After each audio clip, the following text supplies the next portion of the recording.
Assalamu alaikum wa rahmatullahi wa barakatuh, brothers and sisters. It's Roshan Mohammed Salih here, the editor of Five Pillars, and welcome to this impromptu live, which we hadn't planned to do this morning, but after we heard the news of what happened last night in Iran, we thought we just had to go live to talk to a few people, to give our views, to get your views, and to generally kind of talk this thing through.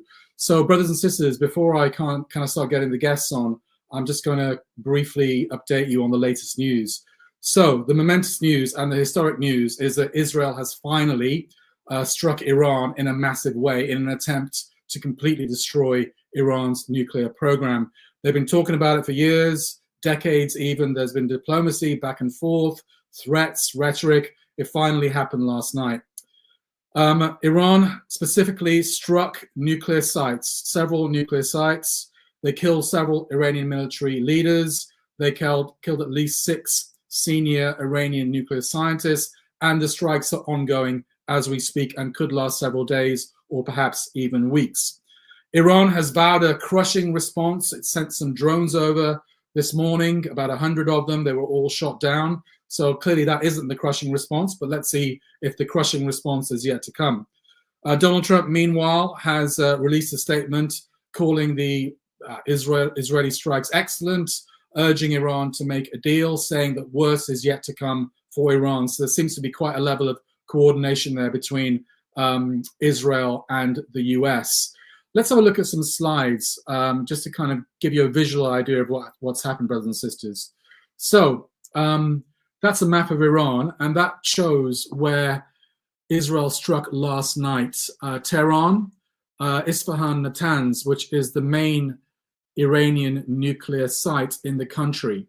Tabriz in the north of the country, I think they struck their airport and tried to take out the defense systems, and Karamshah as well. So the goal of the Israeli strikes was to take out Iran's nuclear program as well as its air defenses, but also, as we can see on this next slide, its senior military and scientific commanders. So they've killed the Iranian Armed Forces Chief of Staff, Major General Mohammad Bagheri, the Islamic Revolutionary Corps Chief General Hossein Salami, the Khatam al-Anbiya Central HQ head, also IRGC Commander General Ghulam Ali Rashid, and the IRGC Aerospace Force Commander Major General Amir Ali Hajizadeh. Let me just get that slide off the screen. Benjamin Netanyahu, the Zionist leader, issued a statement last night explaining why Israel conducted the attacks. Let's listen to a little bit. It was a 7-minute speech. I'm not going to play out it all, but let's listen to a minute or so, inshallah. Moments ago, Israel launched Operation Rising Lion, a targeted military operation to roll back the Iranian threat to Israel's very survival. This operation will continue for as many days as it takes to remove this threat. For decades, the tyrants of Tehran have brazenly, openly called for Israel's destruction. They've backed up their genocidal rhetoric with a program to develop nuclear weapons. In recent years, Iran has produced enough highly enriched uranium for 9 atom bombs. 9. In recent months, Iran has taken steps that it has never taken before, steps to weaponize this enriched uranium. And if not stopped, Iran could produce a nuclear weapon in a very short time. It could be a year, it could be within a few months, less than a year. This is a clear and present danger to Israel's very survival. 80 years ago, the Jewish people were the victims of a Holocaust perpetrated by the Nazi regime. Today, the Jewish state refuses to be a victim of a nuclear Holocaust perpetrated by the Iranian regime. Now, as Prime Minister, I've made it clear time and again, Israel will never allow those who call for our annihilation to develop the means to achieve that goal. Tonight, Israel backs those words with action. We struck at the heart of Iran's nuclear enrichment program. We struck at the heart of Iran's nuclear weaponization program. We targeted Iran's main enrichment facility in Natanz. We targeted Iran's leading nuclear scientists working on the Iranian bomb. We also... Okay, that was Benjamin Netanyahu speaking last night. I think you get the gist of what he was saying. Today, after Jummah prayers in Tehran, there were quite massive protests around the country.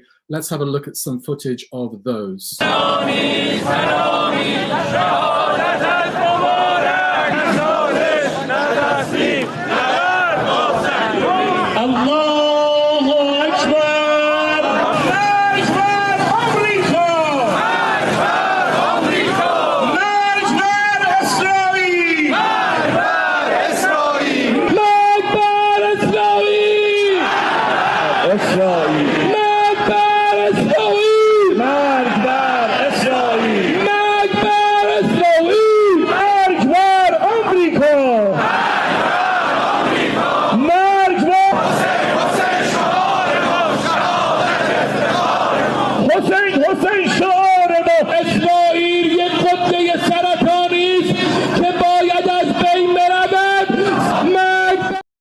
Okay, that was Tehran this afternoon after Jummah prayer. And the final video that I'm going to play out before perhaps we get some guests on, maybe go to a few of your comments, is Robert Carter, our colleague, of course, is in Vienna today at an anti-Zionist Jewish Congress. And he was able to get a few sound bites from the delegates there about reacting to Israel's attack on Iran.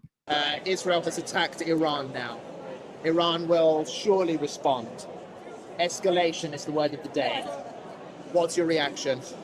Well, it was in the cards. We knew that Israel would do it. You know how you get into a war, you don't know how you get out of it. It's very difficult. I'm not going to predict. I don't know how it will unfold. Iran is very weak right now, and that's why the Israelis chose this particular timing. Its allies in the area are very weak. But despite this misbalance of power, this can deteriorate into a very long and regional war. And it's just part of the Israeli behavior of using armed force in order to try and normalize and legitimize the oppression of the Palestinians. Instead of seeking reconciliation with the Palestinians and the Arab world and the Middle East, so that the historical injustice that had been inflicted on the Palestinian would be replaced by a more just and equitable regime between the river and the sea.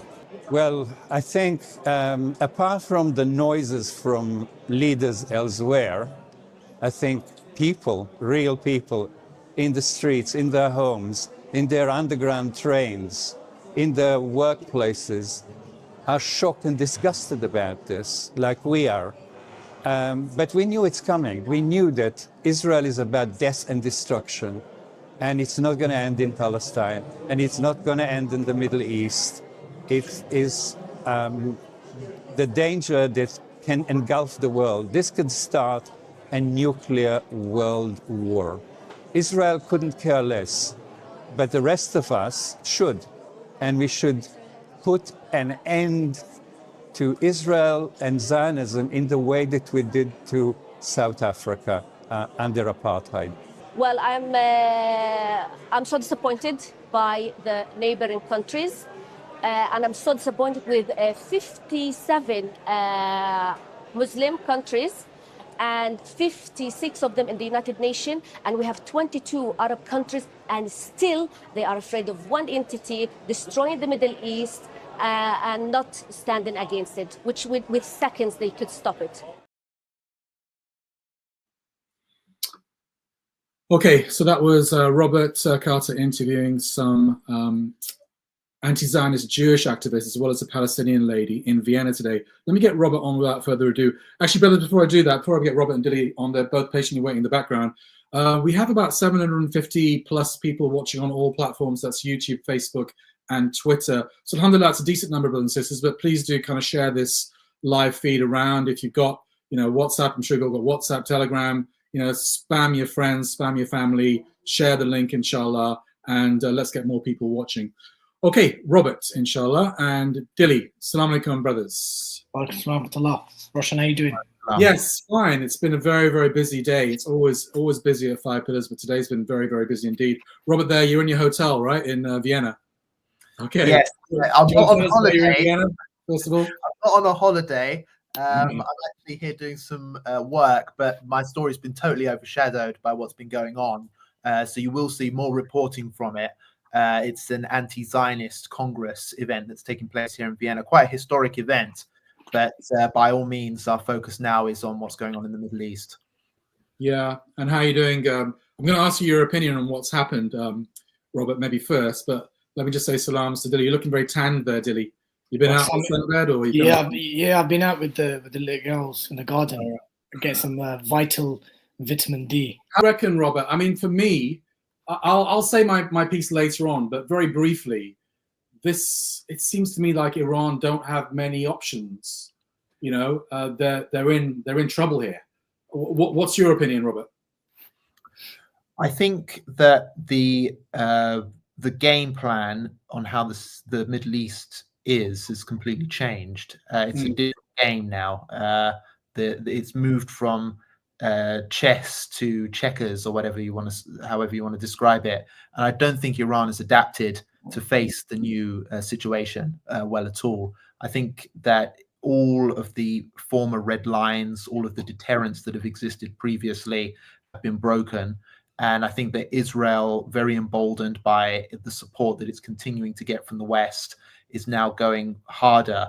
And Trump, as well, as we now know quite recently, has apparently given the green light to Israel's attack. So also America is going for it now. It wants to export the fight to the streets of Tehran, and it's now done it. It's now done it. And this is something which we've speculated about, warned against, argued whether or not it would happen for many, many years. Now it's happened. So the question is, will Iran respond properly? Can it respond properly? Can it set new deterrents, or is it too late? I think that Iran just, I mean, the Iranian response initially was to fire some drones, right? I think 100 drones, that was their initial reaction to what's happening. I think Iran's being bombed right now, by the way. Yes. Al Jazeera. And this is a massive full-scale attack on Iranian civilian, nuclear, and even some military infrastructure. And if that's it, if Iran hasn't actually done anything else than the drones yet, I think Yemen fired a ballistic missile, by the way, just now. So Yemen has actually potentially responded harder than Iran has yet. And this is a typical Iranian reaction. They wait, they let it die down, they threaten, and then they respond maybe a week later, and then it calms down. No, that's not this time. No, it's changed. The war is on your streets. If you're not going to go for broke, I mean, what are we facing? The end of the revolution? I mean, it's really bad. Iran is in a really serious corner here. And I think things have changed. And if they can't adapt, then they're in very serious trouble. Yeah, before I get Dillian, let me just say my piece. And this is why I really wanted to get a pro-Iran voice on to answer these questions, which I have in my head as well. Obviously, Israel has kind of proved that Iran is a bit of a paper tiger over the last couple of years. And I think the last Israeli attack did severely, basically just not completely destroy, but hinder Iran's air defenses. So now they can kind of bomb at will. And I think they're gonna keep kind of launching those bunker bombs on the nuclear facility. It's buried so deep underground, the nuclear facilities, that I don't think one bomb can do it. But if they bomb again and again and again, eventually they're probably going to destroy it. And they seem to have tricked. I mean, it's crazy how they haven't learned the lessons of the last couple of years. You know how they tricked Hezbollah leaders into meeting with each other and then killed them? It seems like they've done the same thing. And these Iranian leaders have met together in one room, and Israel's just taken them all out, And even now they're saying, I think the New York Times just confirmed that General Carney, who I think is the head of the whole army, has been killed as well. I'm not sure whether that's confirmed or not. But it's a massive, decapitation, a bit like they did with Hezbollah. And I'm not sure how Iran can respond, because Israel just seemed to be able to kind of shoot down all their missiles, which are heavy, whether they're ballistic missiles or cruise missiles or drones, with the Iron Dome and with the support of Jordan or America or the UK. So how can Iran, even if it had the will to do so, how can it respond? Or is it just going to hunker down, Hamas style, and take the blows and try and just ride it out over a series of years? But then, if they do that, then there's a danger of an internal uprising, because there's so many pro-Western Iranians and probably Israeli Mossad, CIA sleeper cells in Iran that they could literally try to provoke an internal uprising. So I think it's really worrying times for Iran. Dilly, come in. I'm gonna just let you guys talk for a bit while I bring up the comments. So I might not be paying close attention to what you're saying, but go ahead, Dilly, please. So just to echo most of the points that have already been made, which I'm in agreement with, and I totally also understand the kind of pro-Iran stance, which is, look, if we respond in any meaningful way, it will invite much sooner rather than later the American air power.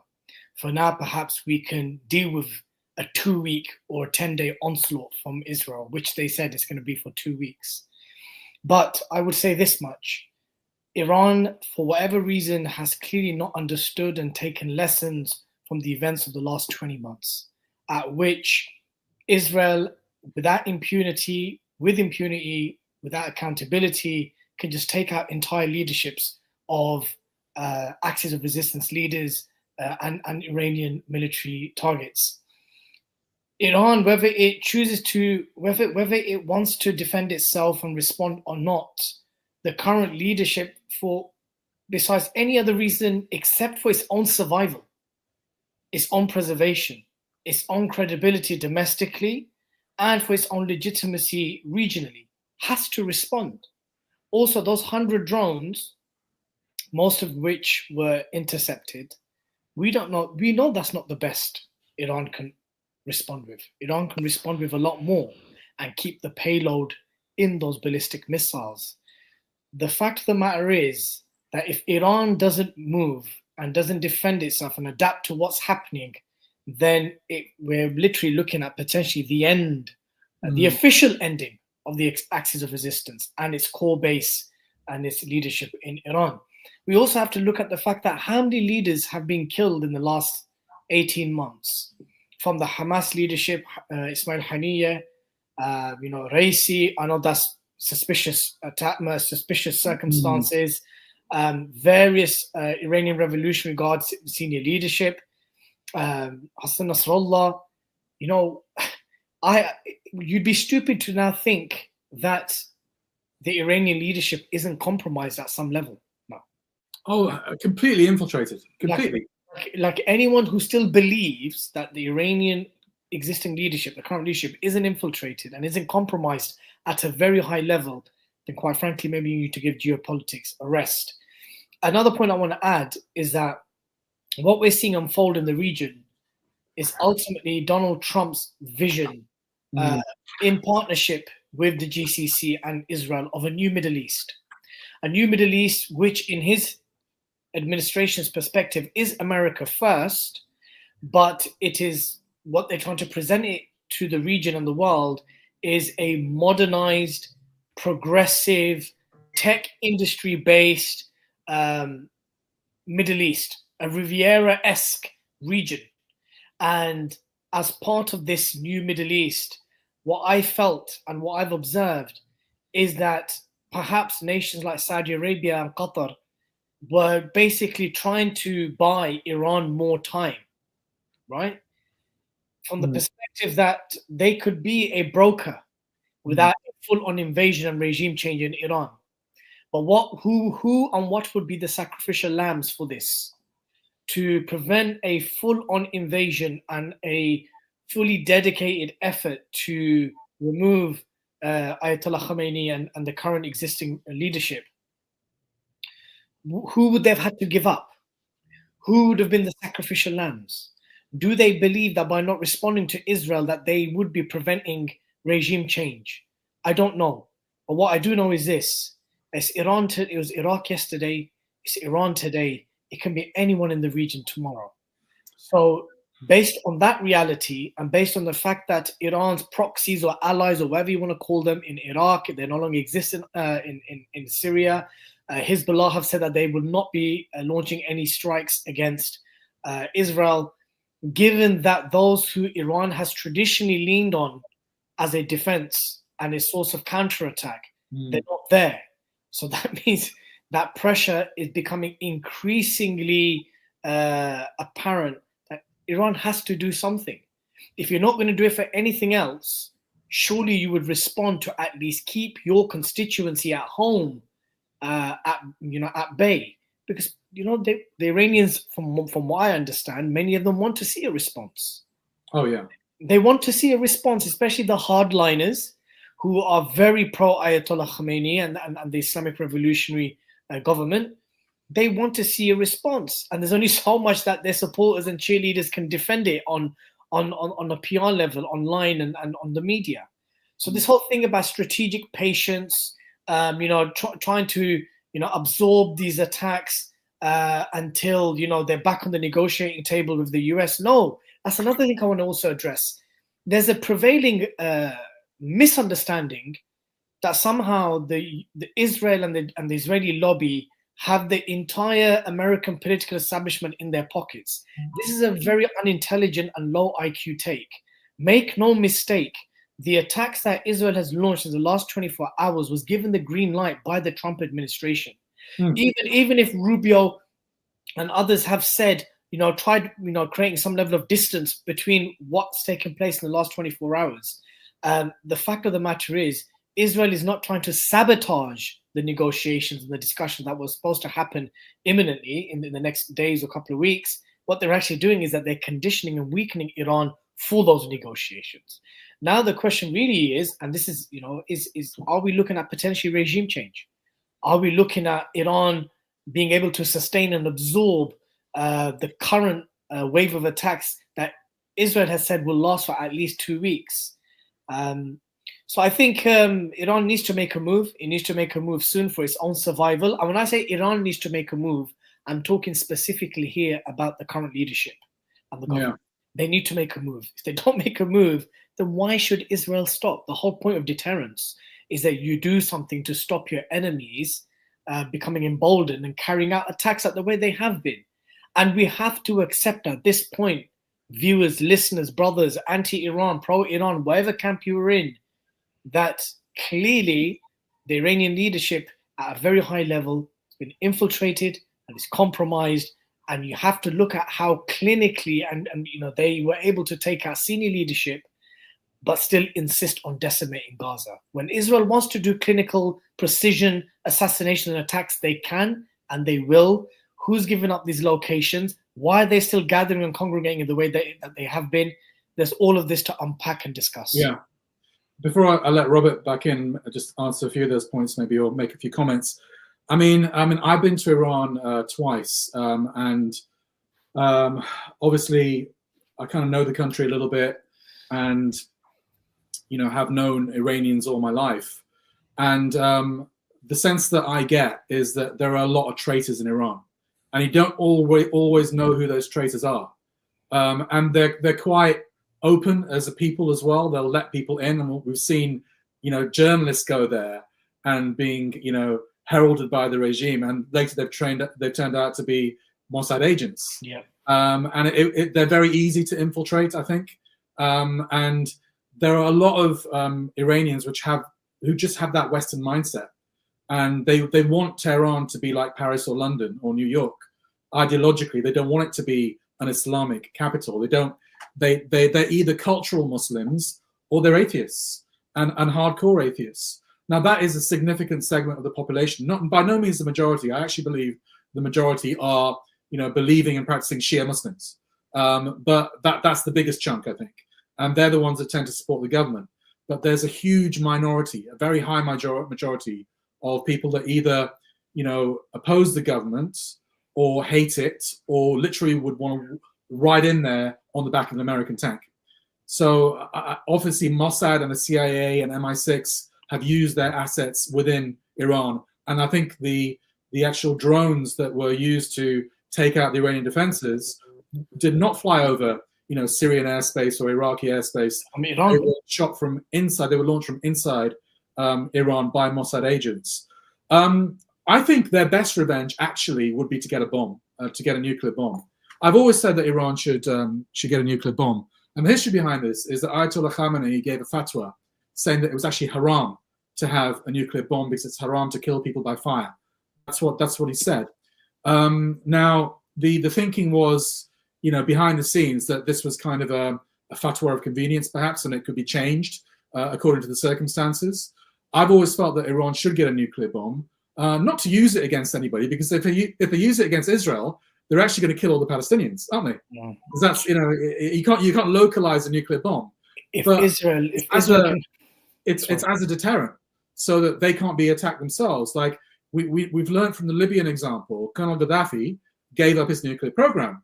8 years later, he's dead in a ditch. North Korea basically developed the bomb, and no one is thinking of attacking North Korea, despite their weaknesses in the economic field and lots of other fields. So I think Iran's best revenge would be to actually not necessarily attack Israel, but would be to get a bomb. But whether they can do that is another matter. How far are they really from doing that? Do they have the capacity?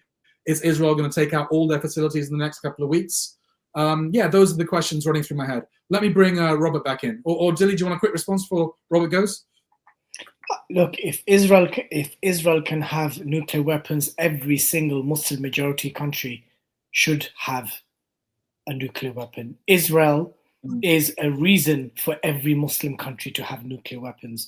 So all this nonsense about, Iran potentially attaining a nuclear bomb which would threaten the very existence of Israel, how dare Israel and Zionists have the audacity to say that with a straight face, knowing that they are the chief aggressors and warmongers in the region. Israel and its existence and the way in which America escapades itself around the region, bombing, killing, invading, and occupying at will, is the reason why every Muslim country, as many Muslim countries as possible, should aspire to have nuclear weapons. Robert? Yeah, I think that a lot of people think that Iran has basically kind of been defeated already, or that the Axis is, we've said it a few times, it's basically a paper tiger, and the US and Israel has called their bluff now and has scored some major hits, and the Axis is in disarray. And I do agree that the Axis is in disarray, but I still feel like that Iran hasn't gone all in yet. They've constantly restrained themselves throughout, thinking that that's the right strategy, that that's something that in the long run is going to serve them well. They'll weather the storm, come back fighting for another day, survive to fight another day. But I just don't think that that is what we're dealing with now. Iran has to go 110% now. That's literally, I mean, surely the final red line would have been, do not attack Iran directly. And they've actually done it more than once now. I mean, they assassinated Haniyeh. They've already taken out a bunch of scientists in the past. I know it was like indirect, under the table assassination. So it wasn't an open attack per se, but still, I mean, now it literally is. So I think Iran still has potential to do damage. I'm not of the opinion that Iran has been exposed as being totally incapable of defending itself. I think it still can. Agreed. I think it can also fight a serious regional war if it actually wanted to. But to date, they haven't wanted to. And that's been part of the problem. I actually spoke to people like you, Roshan, over a year ago, basically saying that, now Israel's going for genocide. Now that Israel has basically declared, we're going for it, like no holds barred, we're going for a full fight. Iran and its whole axis needs to go for a full fight now, preemptively. They need to just fling everything and just defend themselves preemptively, or else down the line it's going to cost them. And I think that my opinion on this has been proven right now is in Tehran, and there are questions over the sort of the Islamic Republic. So yeah, that's my prediction on it. I think that Iran still has the capability to fight serious, Robert, the longer themselves. Robert, he's having internet issues. Robert, you're breaking up a little bit. Why don't you leave and rejoin, and then we can hear you better. He goes in and out, unfortunately. Sorry? His internet's going in and out. It's good. Oh, okay. It won't make a difference if you leave and rejoin, because you're breaking up. We can't hear you very well. Even your picture's blurry. Give it a try. Give it a try. Because there's no point continuing with you like that. Can't even see very well. Okay. Yeah, Dilly, I know that you have to leave in a few minutes. Abu Robinson was saying, will Khamenei be next? Do you think they'll go that far? I think they will. Of course they will. And I'll tell you why. You know, for the last 20 months, I've been telling myself that if Israel wanted to, it can walk into Masjid al-Aqsa, it can bomb the Kaaba. And in all honesty, I don't know if the Arab Muslim rulers and regimes would do much. I'm now starting to think in similar lines with Iran, that even if they took out Ayatollah Khamenei, I don't even think that even they would wage a full-on war against Israel. Look, you'd be foolish to write off Iran. You'd be foolish to completely write it off as a regional player with serious firepower in its arsenal. I just think that they need to let it off now. What are you waiting for? And I know there'll be some watching this thing. Oh, look, you're sitting in the comfort of your armchair in the UK, telling Iranians to go on a full-out war with Israel. Okay, then what is the alternative? I can't see. Well, if the alternative regime change, if they're going to lose anyway, then what have they got to lose? They have to play all their cards, right? Otherwise, they're gone. So if they want to preserve the Islamic regime, then that's what they should do. And if the kind of the basis of your leadership, and if the rhetoric, the narrative, the ideology, the mindset of that said revolution and the current government is of one of resistance, one of anti-imperialism, anti-America, anti-Zionism, the fight has now come to your doorstep. They're bombing residential buildings, civilian infrastructure, airports. This is only a taster of what's going to come if you don't start showing some resistance. Dilly, before you go, I want to ask you one question because I know you got to go in a few minutes' time. I did a few polls across some of our social media platforms today. On WhatsApp, on Telegram, I saw, and one other as well. I think on YouTube as well. And I just asked people, who are your sympathies with? And these are our people. I didn't put it on Twitter because Twitter, they're not our people, are they? They're Tommy Robinson's people. But so our people generally, obviously no one was saying Israel, apart from maybe a few infiltrators. Around 65% were saying, these are Sunni Muslims, by the way, right? So these are our people, Sunni Muslims. 65% say our sympathies lie with Iran, and about 25 to 30% were saying neither Israel nor Iran. So there's a significant minority, I would say, of Sunnis, because that's basically 95% of who our readers and viewers are, who just can't forgive, I think, Iran for Syria and perhaps Iraq as well. It's a hard thing to forgive. They would like to see Israel and Iran destroy each other. They think it's a sideshow, etc., etc. What would your message be to those people? My message would be to those is that your sentiments are understandable. I share those sentiments. Forgiving Iran over its crimes in Syria for many would be unforgivable. But we have to just look at the broader picture here, and that is that there are innocent people living in Iran. The vast majority of people living in Iran, irrespective of where they are in the ideological or sectarian spectrum, they are innocent people. And the way in which America and Israel operate is that they don't differentiate between civilians and combatants. You wouldn't want death and destruction and further destabilization in the region with this type of invasion. Secondly, lest we forget, Iran is a permanent neighbor of the region.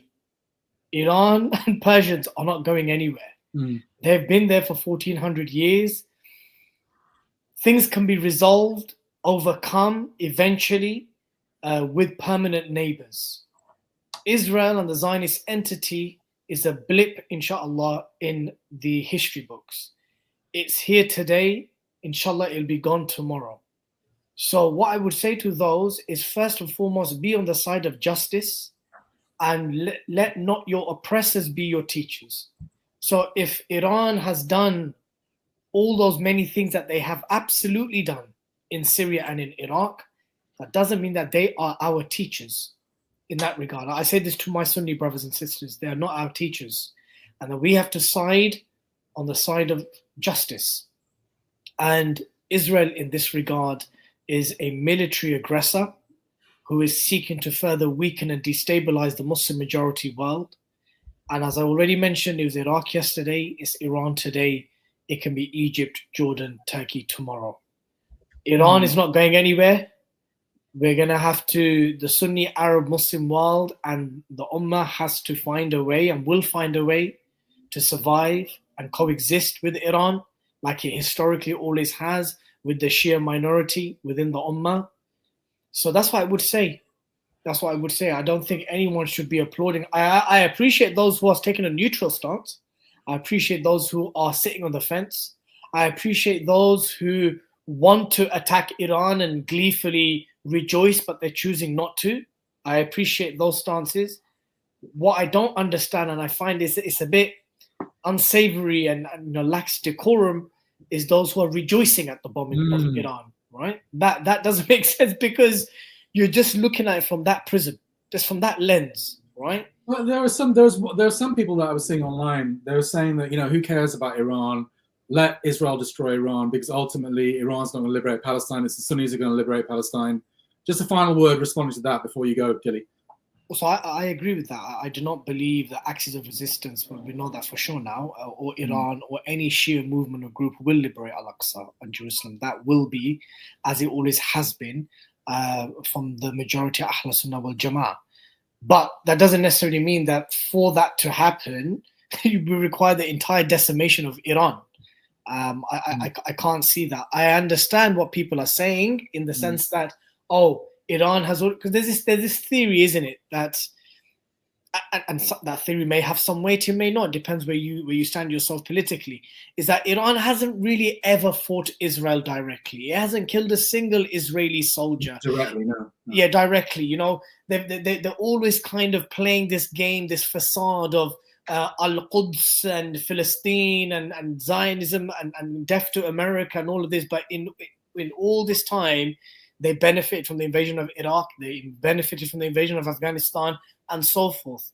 But I will just recalibrate and bring it back to, as Muslims, we should be on the side of justice and not on the side of oppression. And in that regard, the destruction and decimation of Iran is not a good thing for the region. I think that even many GCC states recognize that, by the way. I firmly believe that the likes of Qatar, Saudi, and Kuwait and others recognize that Israel decimating or a regime change in Iran could potentially have adverse ramifications for the region. And I think those who would traditionally oppose Iran and have opposed Iran are also thinking the same. I know this may sound crazy, but I think Saudi primarily is using recent events and developments to broker some kind of peace and I think one of the sacrificial lambs that are going to have to be given is perhaps the taking out of senior IRGC leaderships.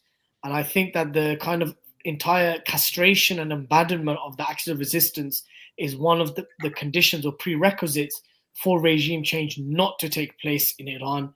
But the Iranian government and the leadership need to make a decision quick, because if they don't act soon, if Israel carries on like the way it has been in the last 24 hours for 2 weeks, don't know how much of Iran will be left. Yeah, will Ayatollah Khamenei still be alive? Yep. Will I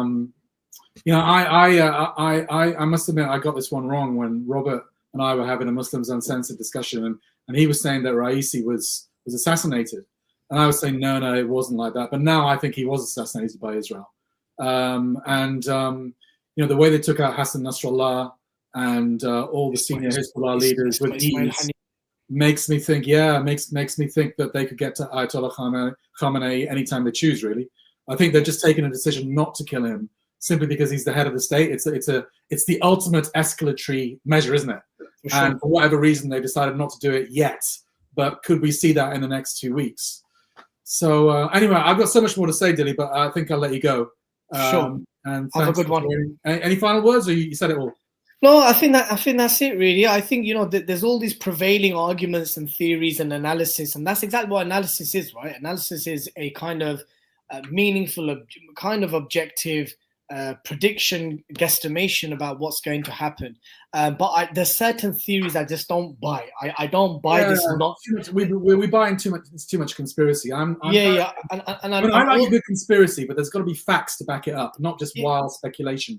And I think we're too much into that, aren't we? Yeah, I still think that too many of our people still think that Iran and Israel are best mates. That's a very prevalent. They literally think they're best mates. I mean, it's a funny way for best mates to treat each other. But anyway, so you got that extreme, and then you got the other extreme, which is basically America has no agency, and America acts at the behest of Israel. It's as if that if there wasn't an Israel and there wasn't a pro-Israel lobby, that somehow America would be an exemplary example of justice on earth. Like, come on. Israel does what it does with the green light, the support, the weapons, and the money of the American establishment and deep state. We need to understand that. They are not, America is not a colony of Israel. Israel is a colonial outpost of the West led by the US. Yeah. All right, Dilly. Thanks for coming on. Inshallah, see you soon. All right, Salam. Yeah, Robert, I'll let you come in just in a few seconds. All I would like to say in response to Dilly is that, I mean, I agree that a Middle East without any checks and balances to Israel is not a Middle East that the Ummah should want, whether we're Sunnis or Shia, or even non-Muslims, quite frankly, because Israel, as king of that region, can do whatever it wants, not only ensures its own survival for the next 100 years, and the greater Israel plan coming into fruition, it also ensures the extermination of the Palestinians, the deformation of Islam throughout that region. We know that there are many countries that want, you know, to destroy true Islam and make Islam a hobby like Christianity is in the West. So there are so many negatives here. And I don't see, and I'm a Sunni Muslim myself, I don't see the Sunnis, I don't see Salahuddin riding a horse, you know, entering the picture anytime soon. No Sunni country has shown any strength or willingness to fight Israel, not for a long time. And I think we have to get realistic as well. So I think, you know, in the short term, at least, we need checks and balances to Israeli power. And we need to have a check on Israeli hegemony and supremacy over the region. We're all screwed, quite frankly. I'll let you come back in, Robert, while I look for a few comments, inshallah. Yeah, no, I agree with what you said earlier. I think that, Israel has clearly penetrated deeply into Iranian, the upper echelons of the regime. And I think that, Khamenei could probably be taken out. I mean, when I remember I was in Lebanon at the time when Nasrallah was assassinated in Beirut, close to the airport. And prior to his assassination, nobody would have believed that Israel had the ability or the willingness to go as far as to take him out. He was probably, after Khamenei, the most popular and beloved leader, spiritual and political, within the axis. Khamenei, Nasrallah, and also Qasem Soleimani as well. All of these figures under Khamenei are just being taken out now. It's been totally normalized. The US or Israel just plucks them, cherry picks them whenever they want, and takes them out of the picture. And sure, Iran has retaliated, but to minimal effect, quite frankly, to minimal effect. Yes, go ahead. I think we're going to get another guest on in a few minutes' time. So what I think we'll do is we might go through a few quick-fire questions. Maybe you'll take one, I'll take one, and we'll take them quite quickly. The only thing I would like to say in response to what you just said is that, things have gone, the fact is that Israel has amassed quite a few W's in the last, 18 months, so it's genocide in Gaza, decapitated Hezbollah, they've basically exposed Iran as a bit of a paper tiger, and that most of it is just rhetoric. And they've got regime change in Syria, and I think that they're probably on the road to normalization with the Syrian authorities. I mean, I think when the Syrian revolution happened and there was a change of government there in December 2024, I think Syria had already been neutralized anyway. That's my own personal opinion, because Israel for several years have been just bombing Syria with complete impunity. So I don't think Syria was much of a block to Israeli ambitions anyway by that point, but now even less so. And I think the only L in the column, the only lose in the column for Israel is its reputation is in the dustbin.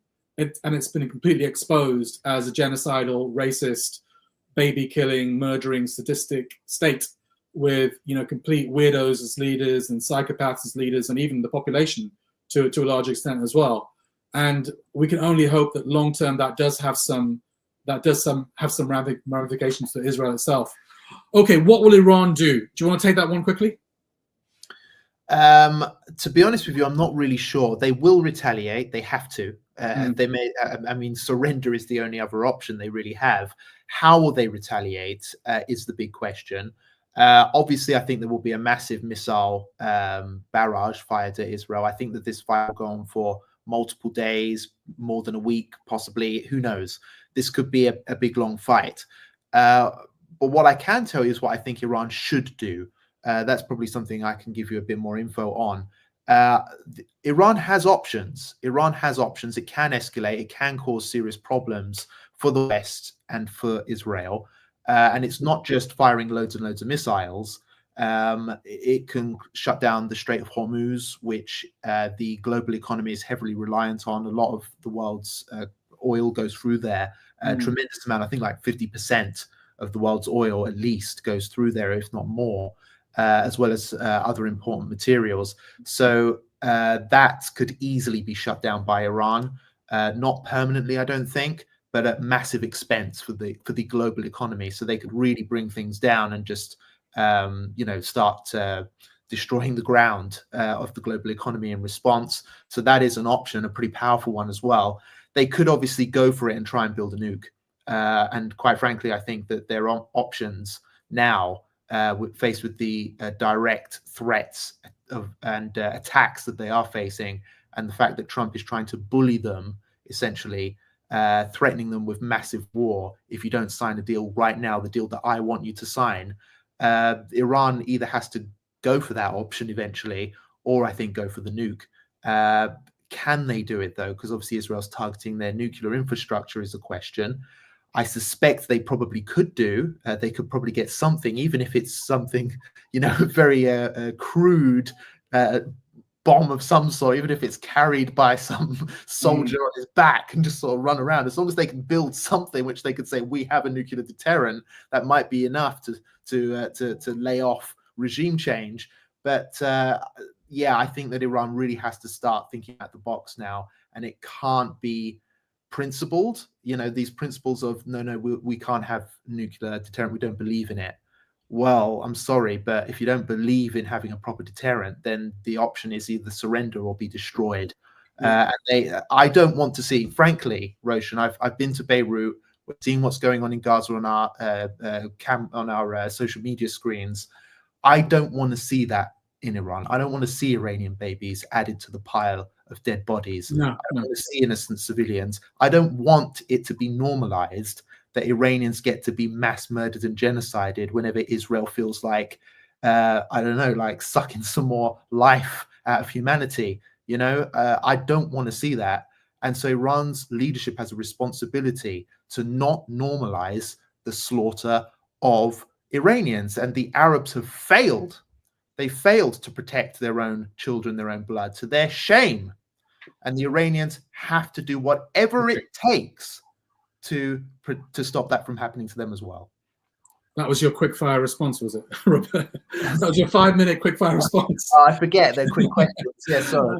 I'm going to do a 30-second response. Yes, sure. Mohammed Madassa, is this the start of World War III? I don't think it is, Mohammed, simply because I don't think anyone's going to come to Iran's help. I don't think China is. I don't think Russia is. Even though they're strategic allies of Iran, I don't think they want to get involved in this. I think Israel is going to be able to bomb with impunity, with the tacit backing of the West and the overt support of the US. And I think the Arabs will do nothing, and they're cowards, or they're probably even cheering it on silently. I disagree with Dilly to a certain extent there. I think MBS may well be cheering this on. I know the UAE certainly is, the leadership, and Bahraini leadership. They're certainly cheering it on. You've got 1 minute to answer that question, Robert. It could be. We don't know where this is going to go, and it keeps escalating. It keeps escalating. The fact is that Israel has nukes. They're emboldened by everything that they're getting away with, and the West hasn't settled it with Russia. There's still room for conflict. If Iran gets taken down, it could expand into a massive regional war, and then who knows where it's going to go. I don't know. It could.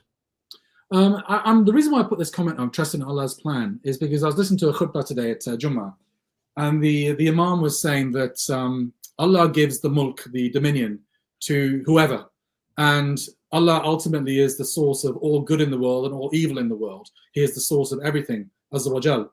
And it seems to me that for whatever reason, and only Allah knows his plan, he has given the dominion to Israel for the moment, in terms of military superiority, political superiority, intelligence superiority. And he has, for whatever reason, he has given Israel the mulk over the Muslims of that region.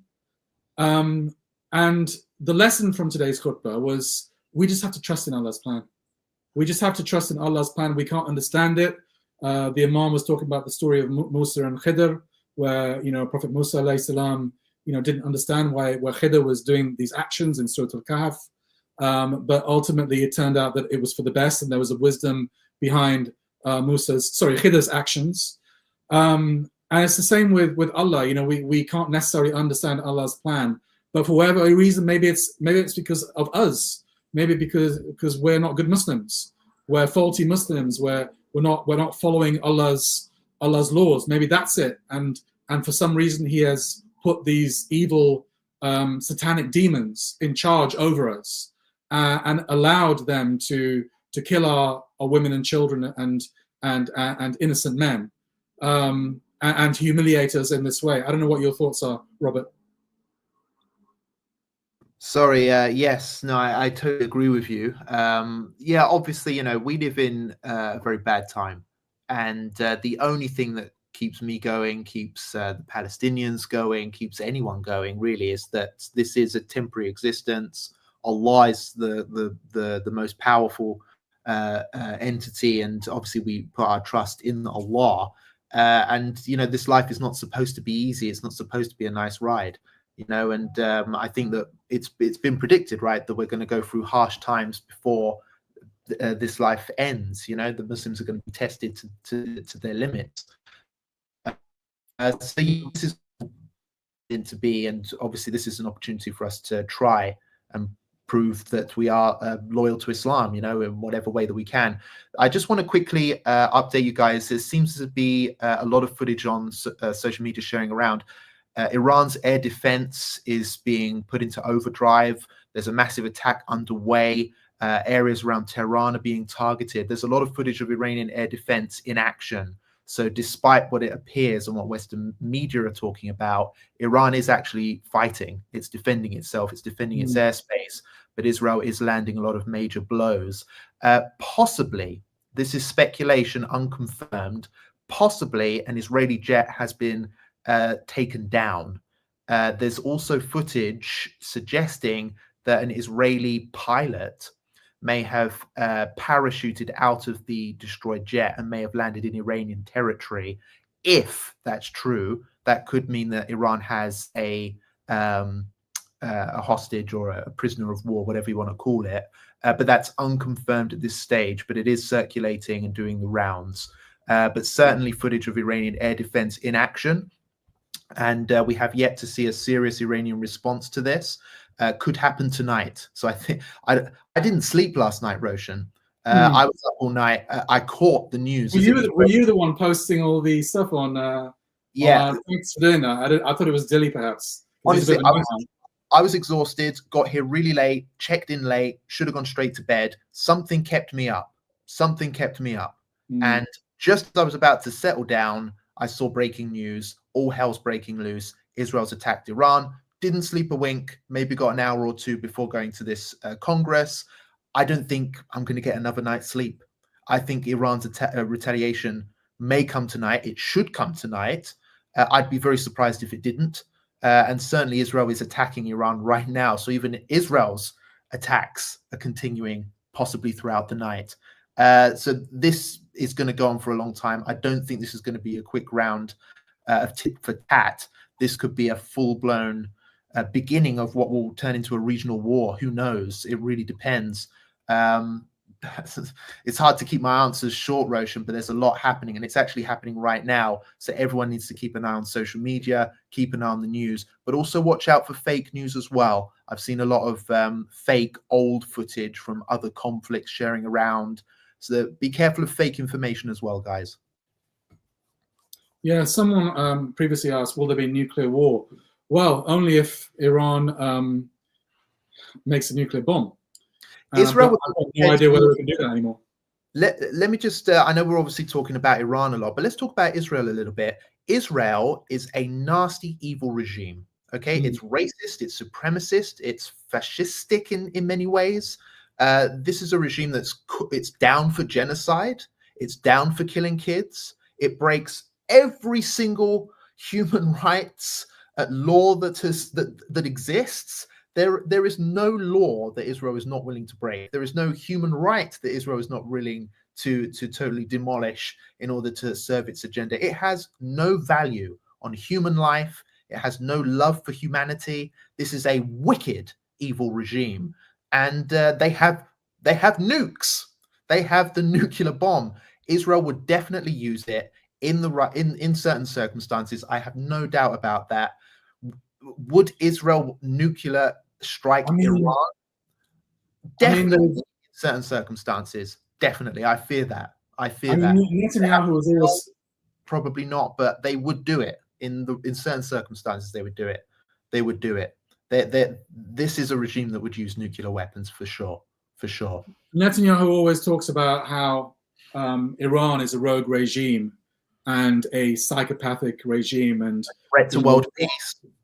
The greatest threat to world peace as well. Yeah, and how can you let such a regime have nuclear weapons?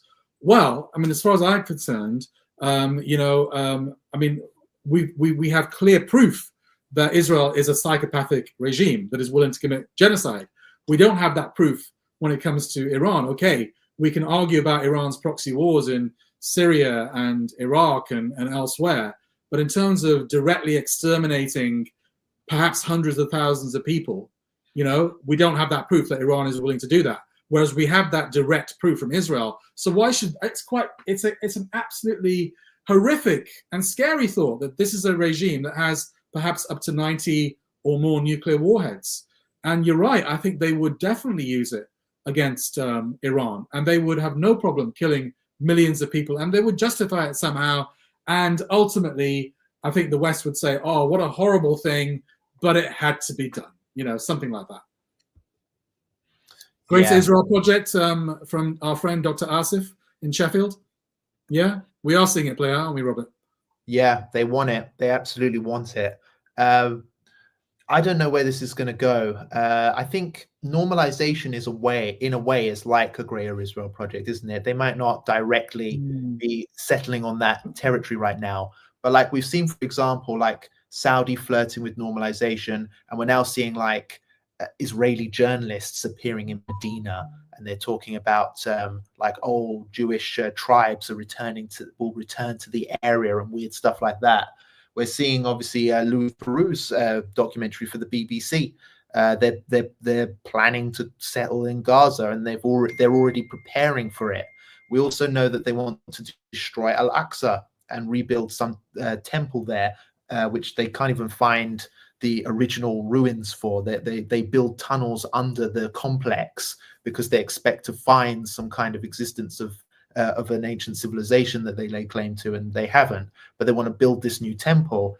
And again, there was it was actually verified at the time when I was in Lebanon. There were all these settler projects that were drawing up plans for bits of South Lebanon that they wanted to start building properties on. These are sick, twisted individuals that sit on deck chairs, sipping iced tea and drinks and dancing around in circles. as bombs rain down on civilian populated areas of Gaza and South Lebanon, and their soldiers go on TikTok and what's the word? They celebrate how many Arab children or how many Palestinians they've killed today or in a week, you know, and we've seen how they parade themselves around. And some of these people we know are Western nationals, you know, dual citizenship citizens who go and join this evil genocidal war machine and this army. And then these people are expected to come back and walk down the same streets that we do. This is incredibly scary, and the West is totally down for it. You know, it's totally supporting them, and the most that they can conjure up is mild criticism, mild disapproval, and piffling little sanctions that are basically non-sanctions. It's very scary. I didn't realize we lived in such a corrupt, wicked world until I grew up and saw what Israel's doing, and I think we're all surprised now to see it so well documented on our screens as we have. It's traumatizing. Dr. Arsis said time for Pakistan to get involved. I mean, they've got no interest in doing that, brother. You know, leaders have any interest in fighting Israel. I tweeted this at the time. It's so frustrating to see how incredibly well Pakistan's army did in hitting back and defending itself against Indian aggression. They performed spectacularly well. So we know that Pakistan has an army that works, but where has it been? Why have they not come to the aid of Palestinians and to rescue Palestinian children in Gaza? Why have they not lifted a single finger against? Well, I think that boggles the mind. Yeah, I mean, they don't even really need to. They don't even really need to fire a shot. You know, especially Saudi Arabia and the UAE, they could just economically threaten Israel, and Israel would stop, or at least they would, you know, put a handbrake on at the very least, because, you know, yeah, I mean, I agree that, I mean, I think there could be a military solution if there was coordination between the Muslim countries. I mean, Turkey itself is perhaps the strongest Muslim military power, but obviously we know it has no intention of fighting Israel. In fact, it's got direct relations with Israel, but yeah, if there was a coalition of Muslim armies, then they could do something seriously bad to Israel. But we know they're all divided. Some of them are in the Israeli camp. We know the people are against Israel, but the leaders, unfortunately, are mates with Israel. But as I've always said, a shot doesn't need to be fired. Just economic warfare would probably do the trick. But it's not happening. But yeah, Pakistan's not going to come to. They'll say their hands are full with India. We're not in a position to fight, brothers. They'll have a million excuses. We've heard it. Whether the regime is secular, I'm talking about the Muslim one now. Whether the regime is secular, whether it is Islamic or allegedly Islamic, or whether it's something in between, they've all got an excuse, and that excuse is often like, "Oh, it's not the time now, brother. You know, in the future, yeah, inshallah, let's recover and become stronger, and then we'll attack Israel in the future." Well, the Palestinians don't have a future. You know, within a couple of years, they might be gone, expelled or dead. So the time is now. So, you know, when are we ever going to be ready? When are we ever going to be ready, Robert? Yes, I know. It's an abysmal time. This is the evil of nationalism. This is the problem of nationalism and how negatively it's affected the Muslim world. Because obviously, historically, nationalism wasn't a thing. Nationalism is quite a young sort of political understanding of how society should be set up. You know, hard borders just wasn't a thing back in the day, and it's never really been a thing in human history. People have wandered around and settled in different places and have pledged allegiance to lords or whatever. Feudal systems have existed, caliphates, that type of thing. And I think we're seeing now the damage that the breakup of the caliphate has had on the Muslim world and the damage nationalism has done. Saudis, for example, feel like, you know, it doesn't matter that Arab kids are being massacred in Gaza because they don't see it that way. They see it as, no, they're not Saudi kids. So obviously we care from their point of view. That's what they say. They say we condemn it. But as long as Saudi kids are okay, that's it. That's our priority. We care about what our civilians are doing. And that's obviously a very un-Islamic, wrong, morally corrupt position to have. The Muslim world, as you say, should descend on Gaza with official military force and liberate and save these human beings from genocide. And it's what fuels racism, fear of the other, Islamophobia. You know, people in this country are so nationalistic. Anyone who's not white and British, they hate, you know, for no other reason. These are human beings. We are human beings. I don't hate Israelis because of the flag or anything like that, or I hate them because they're killing human beings. Ultimately, obviously they're Muslim human beings, so I care a tad more because I'm a Muslim. But I don't want to see war. I don't want to see human life being lost. But we're dealing with an ideology here which is spread across the globe, which it's all about killing people just because they're on the other end of this border. You know, and Israel is trying to create new borders over someone else's border, and Muslims won't help because that's not our country, it's not our business. It really does highlight this point, doesn't it? Just how evil nationalism is and the detriment that it's had on the Muslim world. A question for you, Robert. Does Robert think the US and Europe will sit back and allow this to happen? Oh, yeah, 100%. Yeah, 100%. US and Europe will sit back and allow this to happen? Yeah, definitely. It is allowing it to happen. What are you talking about? It's allowed a genocide. The genocide is still ongoing. They've done absolutely nothing. The West, Europe, America, I mean, America is literally egging Israel on. Trump has definitely given Israel the green light to attack Iran. Trump is going for escalation. And I don't know how far this is going to go. It's been totally normalized. We have to really get this into our minds now. No one really cares. I care and people do care, but I'm talking about the establishment in the West. No one cares. The Western establishment doesn't care how many Arabs die, how many Muslims die, how many Iranians die, how many black or brown people die. That's okay. It's normal. This is normal. This is the world we live in. This is the global system. Black and brown people dying is a-okay. As long as too many white people are not getting killed. You know, the Ukraine thing is a real problem. They took real action against Russia, didn't they? Because it's just a little bit too close to home. It's a European country. It's a Christian country. It's a white country. No, we don't want to normalize that. You know, we don't want that. We don't want to return to war in Europe, direct war. So they took serious action against Russia. Serious action, serious measures, to the point where you can't even watch a Russian football match. They don't even allow them in the world, like on the world stage. They don't even allow them in the sporting arena.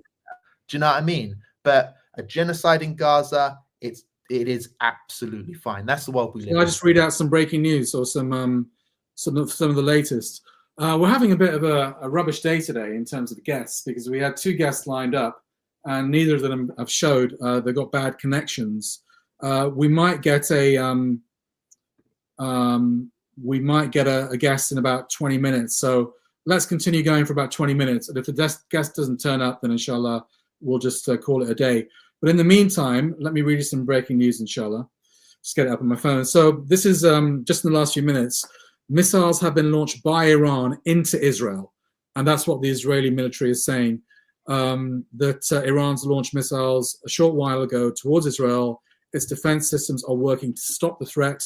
The Israeli public have been told to enter shelters until further notice, they said in a statement.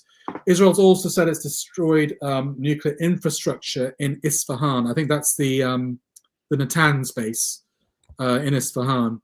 So I think it's attacked it again. The Iranian leader, Ayatollah Khamenei, has warned again of strong action against Israel. They will not escape unscathed from this crime. The Iranian nation can be assured that there will be no shortcomings in this regard. So those are very strong words. So far, they haven't been backed with action the previous couple of times when they said similar things. And ultimately, it was basically fireworks and theater. This time, I think everyone's going to see through that. And Israel has already seen through it. So let's see what Iran does. Iranian air defense is activated in parts of Tehran, like you were saying earlier. Video footage shared by Iranian outlets showing bright flashes in the sky. So Iran is trying to take down those Israeli planes. And that's about it, really. This is going to be, I'm looking at the news now. This is actually this is going to be a crucial. I think it takes a good like 20-30 minutes. I remember from last time, it takes like 20-30 minutes for heavy duty projectiles to reach Israel, doesn't it? The drones take hours. The cruise missiles take about half an hour, I think, or a ballistic missile can reach in a few minutes from Iran to Israel.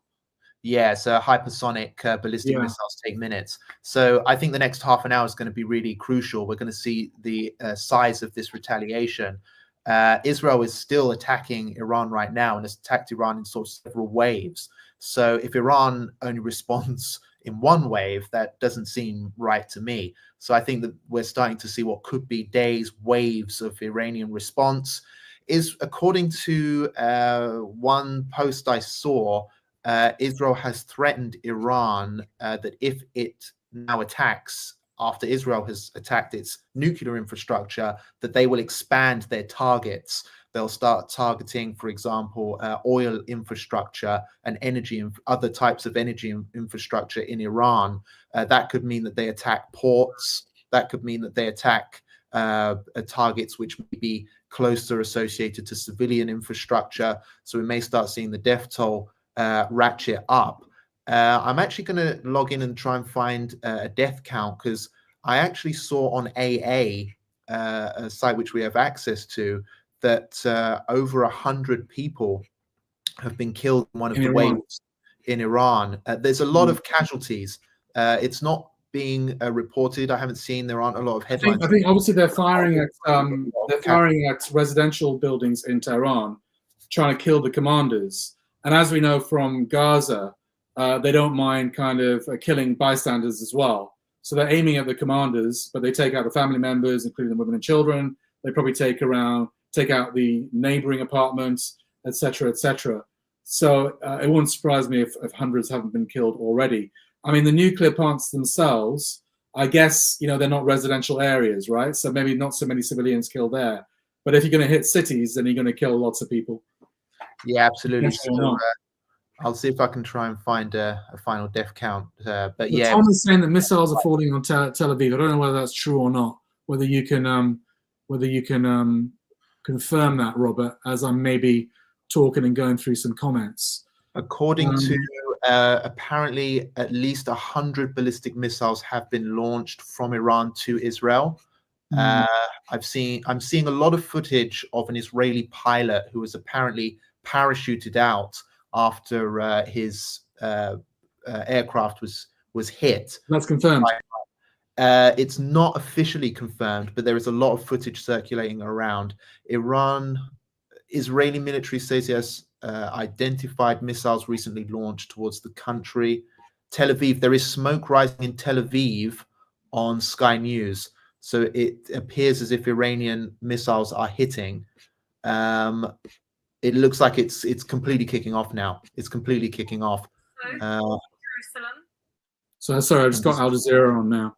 But yeah, continue, Robert. Or shall I just play this out for a few minutes? Listen. Yeah, on Sky News, because I can see smoke rising. Those are the live pictures that you're seeing there of plumes of smoke just happening in the last few minutes. Incredible. And as we were speaking to our reporter live in Tehran, he was also hearing a number of explosions behind him. He still hasn't been able to verify what those explosions are. But what we do know is that Israel has continued those attacks on Iran. It had promised it would do so. And this is the latest that you're seeing. Those are the latest pictures. So what you can't see, but I can see, this is Al Jazeera English, is huge plumes of smoke. Huge plumes of smoke over Tel Aviv. So it looks like at least some of those Iranian ballistic missiles have hit their target.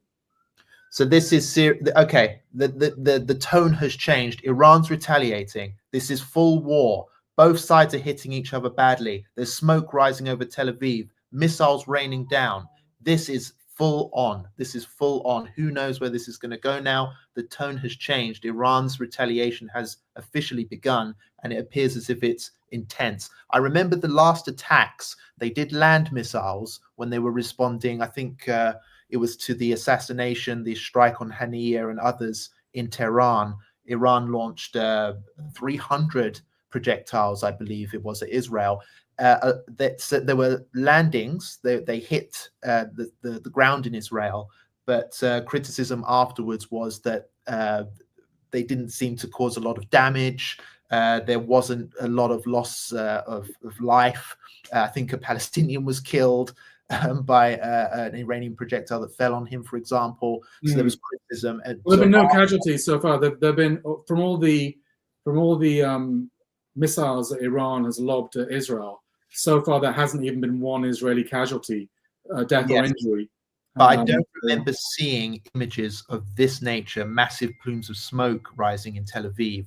It seems as if maybe this is a bit we didn't more see that before. There was also a lot of talk about maybe Iran kind of like alerted the Americans, alerted a lot of Arab countries. Okay, our attack's coming now. Here it comes. It's coming over, and then it sort of landed. It was quite what's the word? It was sort of choreographed. Yeah, it seemed choreographed. But this one doesn't. I mean, we were just doing the live, and all of a sudden news has broke. Missiles are raining on Tel Aviv, and there's massive plumes of smoke. It looks like a massive hit to me. We'll have to wait and see how that develops. But now I think gloves are off. I think Israel has. Should we listen to a little bit of Iranian state TV, just to see what they're saying right now? I think obviously they've been censored in the West, but they're probably on Rumble. So just give me a second, maybe I'll get that up and we can see what they're saying.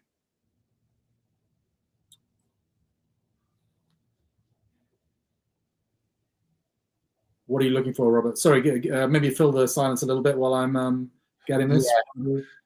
I'm just checking the headlines. Obviously, Sky News and reporters are in Jerusalem as well. It looks as if Jerusalem hasn't been targeted yet. It's mostly Tel Aviv, I think, and other areas. Reports are still incoming of further potential attacks. I'm going to take a look and see what Twitter is saying. There was this is Iranian TV now. Who's joining us in our studio here in Tehran. Maya, what are we looking at right now? A response, the crushing response that Iran had promised, apparently has commenced. I mean, Iran had warned the Israeli regime, because the Israeli regime had always threatened Iran with different attacks. They had always assassinated major Iranian scientists that, with everything they did against Iran. And Iran constantly said, we have 7 minutes to Tel Aviv, meaning 7 minutes before our missiles can hit Tel Aviv. And this is what you're seeing, actually. I wondered if it actually took less time, because Iran's missiles have gotten a lot more advanced since that what happened. But what is really significant is when the Israeli regime hits anywhere, the entire world mourns except for the Western hegemonic front. And when the Israeli regime is hit, the entire world celebrates. So right now, millions of people across the world are seeing these images. In Palestine, they're rejoicing. In Lebanon, in Syria, in the U.S., I mean, all of these American students who have been protesting, the flotillas and all the millions of people across the world that have been witnessing the genocide of Palestinians and the bombardment of the Lebanese and the bombardment of the Syrians and all the atrocities that the Israeli regime has been committing in the region, and all the oppression it has caused also in European countries, punishing people for freedom of. So obviously the Iranians are a cock a hoop. I think obviously seeing their country, even if you're not a staunch defender of the Iranian government, seeing your country hit time and time again. I know a few secular Iranians who are no friends of the the Islamic Republic, but they still feel humiliated when they see their country hit. So they're watching these scenes now, plumes rising over Tel Aviv. And they're joyful and they're happy and they're cheering it on. And I think the reality is, people all around the world have seen Israel commit these. Every day we're getting these images of beheaded babies on our phones, of women and children crying, massacred, limbs severed, the most horrific things that we've become immune to now to a certain extent, but it's traumatized us all. So I think when a lot of people see these scenes of Tel Aviv being hit, then you know what the reaction is going to be, Robert. There is a famous clip. It's an older clip, many years old. I remember seeing it maybe 6 years plus ago, possibly near a decade ago. The leader of Iran, Ayatollah Khamenei, famously promised that if Israel ever dares to attack Iran directly, that it will raise Tel Aviv and Haifa to the ground. That footage has been reshared in response to Israel's attack on Iran. Basically, people online, I think critics of Iran, saying, well, there you go, it's happened now. Are you going to honor this or what? What's going to happen now? So obviously, we're now seeing an Iranian response. Will it be one wave, two waves? Will it be a sustained attack? Is this a lengthy war that we're seeing unfolding in front of us? This is all going to be judged. So Iran is responding. That's now a fact. But the manner in which it responds and how effective its response is will also be judged. But from what I can see from this attack, the footage and images that are coming out right now, it seems to be a pretty major hit. We'll have to wait and see how it develops, Roshan. But it looks even bigger so far, and it's only just begun, than the previous retaliatory actions that Iran has taken against Israel. So basically, Iran missiles now. Sky News is saying that hundreds of missiles have been launched to Israel. Should we just take a little bit listen? So obviously Sky News, pro-Israel. Yeah. Deal proposed by Washington and a new assessment of how close Iran is to making nuclear bombs. Our international affairs editor Dominic Waghorn has this assessment. Okay, all right. That's just so Israel has 5. That's just a report about something else. It wasn't the live coverage.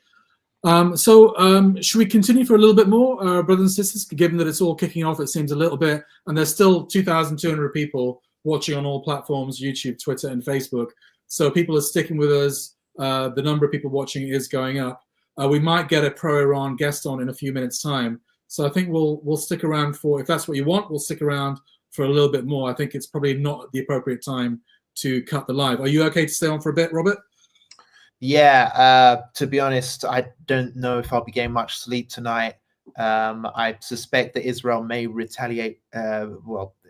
It's an unprovoked attack, so they can't really retaliate. They're just attacking. It looks like they'll continue attacking probably throughout the night. And now that Iran's response has started, that means that they're speaking live, I think. Iran's nuclear weaponization program. We targeted Iran's main enrichment facility in Natanz. We targeted Iran's leading nuclear scientists working on the Iranian bomb. We also struck at the heart of Iran's ballistic missile program. Last year, Iran fired 300 ballistic missiles at Israel. Each of these missiles carries a ton of explosives and threatens the lives. I'm not sure whether this is live or yesterday's one. I think it's live. That's familiar. Nuclear payload, threatening the lives not of hundreds, but of millions. Iran is gearing up to produce 10,000s of those ballistic missiles within 3 years. Now just imagine 10,000 tons of TNT landing on a country the size of New Jersey. This is an intolerable threat. It too must be stopped. Iran is now working on what it calls the new plan to destroy Israel. You see, the old plan failed. Iran and its proxies tried to encircle Israel with a ring of fire and to attack us with the horrible attack of October 7th. But the people of Israel, the soldiers of Israel. Dilly is saying that this is an old speech. It seemed familiar. It seemed familiar to the one I've heard before. Yeah, I'm not sure why Al Jazeera is playing that out when it's a day old, but the fact that they were playing it out made me think it was live. Okay. There is footage of Iraqis cheering as Iranian missiles fly overhead. The more and more images coming out. So it seems as if initially they fired reportedly about 100 missiles. But if you're saying that there are hundreds more, maybe there's several waves of attacks coming, which is typical. That's something we saw previously. Yeah, so that's the latest news. Tel Aviv has been hit. Iranian response has properly begun now.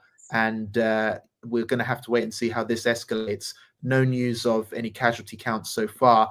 All of Israel is in red alert. So normally when missiles are fired at Israel, for example, from Yemen or Lebanon, parts of the country, sirens will ring out.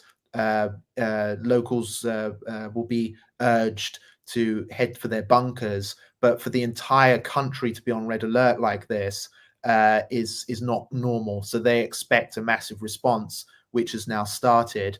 There's footage of alleging to show Iranian ballistic missiles flying over the West Bank. And it's similar scenes to what we saw before, Roshan. Lights in the sky flying overhead, heading towards their targets.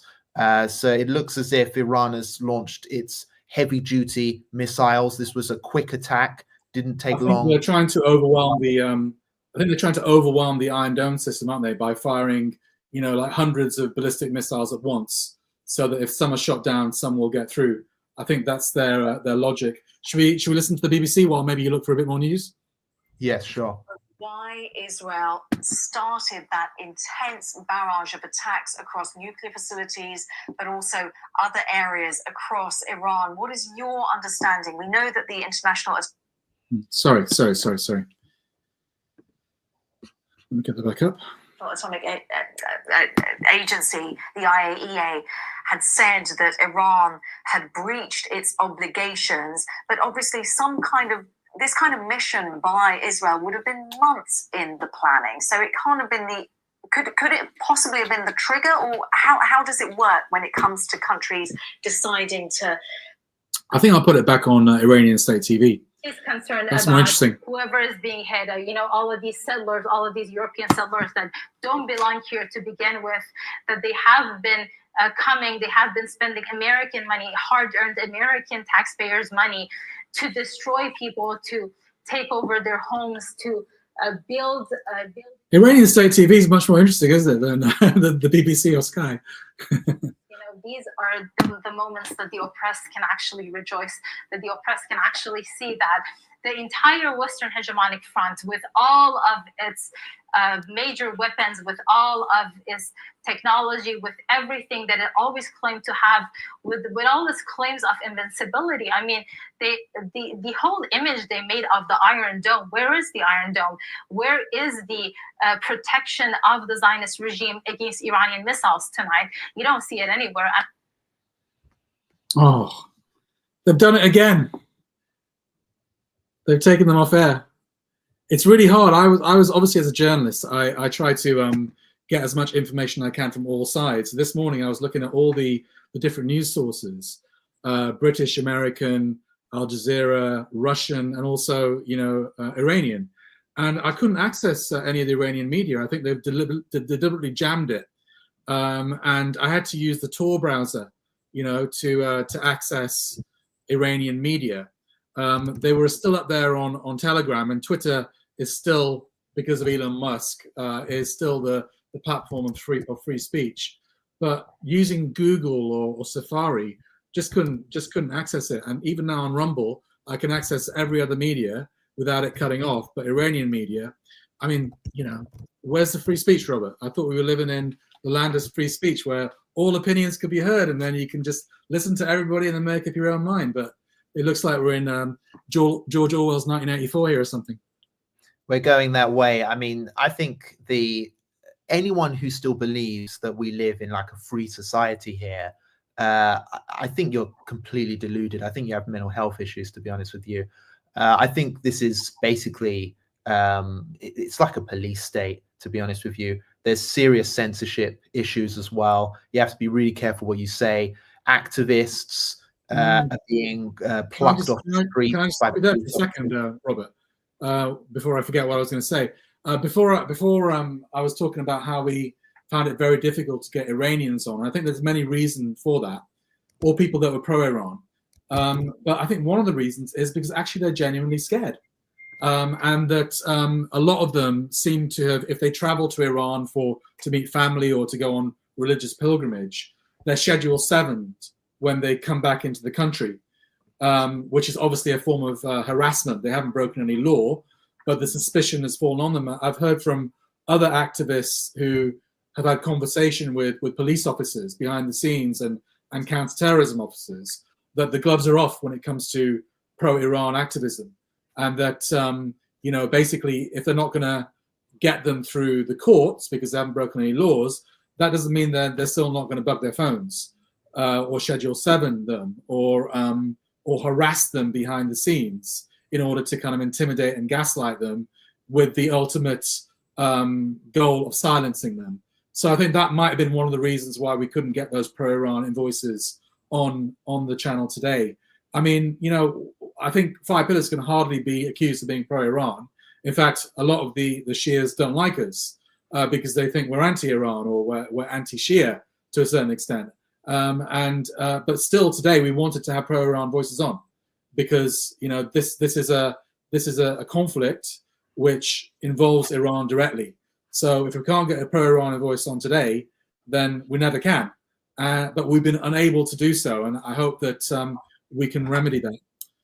Robert, come back in. I cut you off.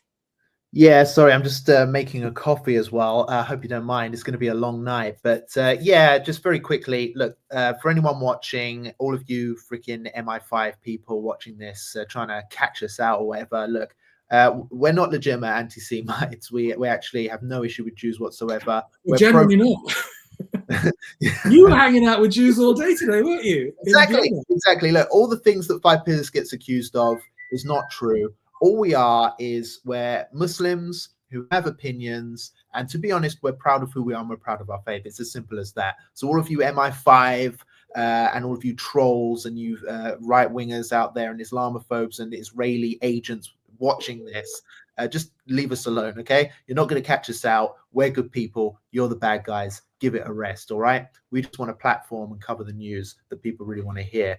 But yeah, I'm calling Yusuf Maori in Yemen, who wants to join our live, but I think the connection is not that great. So I think we're not going to get him on video.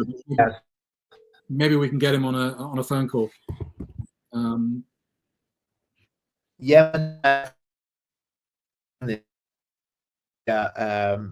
projectiles at Israel today as well. They actually attacked Israel before Iran's attack that's happening now. So Yemen actually got in there first, it seems. Reportedly, according to footage I saw, they did actually land a hit. That was what was being speculated. But as we've seen with past Yemeni strikes, they're much more limited in their ability to attack Israel because of the distance, because of the lack of military infrastructure. I think Yemen has a lot of limitations on its ability to fight, but it has still fought nonetheless and has stood by the Palestinians throughout this conflict.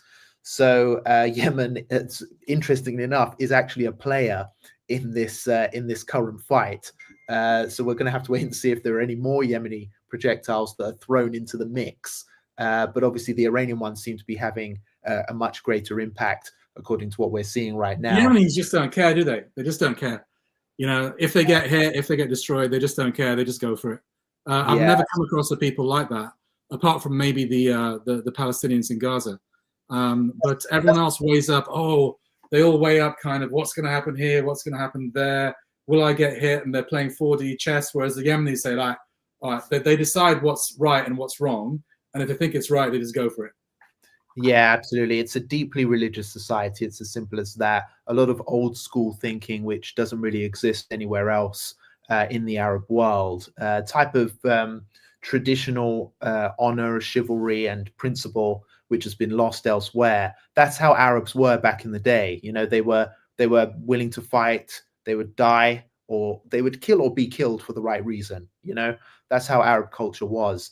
That's how Muslim culture was. They would kill or be killed for a just cause. Basically, they were willing to put their life on the line. They believed in the creator of the universe. They believed in the afterlife. This is a temporary existence, and it's not meant to be an easy life. That's how Muslims have traditionally been. But unfortunately now, as you've complained many times, Roshan, it's all about how much wealth can I get? Do I have a nice house? How many Lamborghinis can I collect? thrones of gold in Riyadh and all that type of stuff. So unfortunately, the Muslim Ummah has been corrupted to a great deal, and we're very obsessed with consumerism. We've adopted a lot of capitalist ideas about, we've got to be something, we've got to be someone big, we've got to live a good dunya, we've got to have a massive wedding and a massive dowry and all sorts of stuff. So it's just the priorities have changed. I think the internet technology has corrupted us to a greater extent, and principles, we just don't have them anymore. But alhamdulillah, they do exist somewhere sometimes, and Yemen happens to be one of those places. That's why I personally love Yemen quite a lot. So I'm very biased in Yemen's favor, I have to say. So breaking news from Iranian state media: Iran launches Operation True 3 against Israel.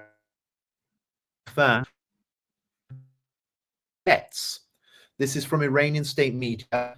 We'll check it in other sources as well. But according to Iranian media, Israel confirmed that Iranian shot down 2 fighter jets. That would back up the footage I've seen earlier on social media, allegedly showing an Israeli pilot parachuting to safety, possibly in Iranian territory. So if they pick him up, they'll have a POW at their disposal to negotiate with and do as they please. Missiles have hit a meeting of senior Israeli officials. This is the claim by Iranian media. So apparently their missiles hit a senior meeting of multiple Israeli officials.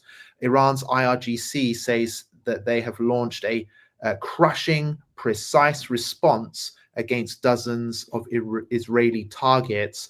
Iranian missile strike building. Have we all underestimated Iran? If these claims are true, have we all underestimated Iran? Yes. So, according to the latest headline coming out, Iran has claimed that it has targeted an Israeli military affairs building and was hoping to take out some senior Israeli military officials as a response to Israel taking out senior IRGC officials. Now, it's been debated a long time about the power and the precision of Iranian missiles. This has been something that experts and analysts, rival sides in this conflict, have always argued about. Israel and American analysts always say, no, Iranian missiles are useless. They're inaccurate. They never do much damage, even when they do land. Most of the time they miss. But on the Iranian side, they go, no, they're incredibly accurate. We don't use our best stuff. We save that for a rainy day, for when it really matters. But actually, they're incredibly accurate and can do serious damage. We'll have to wait and see how this plays out. But once again, you're seeing those two rival claims spring up. Iranian media saying they've launched very precise, devastating attacks. And then I'm sure we'll see the mainstream media in the Western side claiming, no, these attacks didn't cause much of an impact. But we'll wait and see. Time will tell just how effective these strikes are.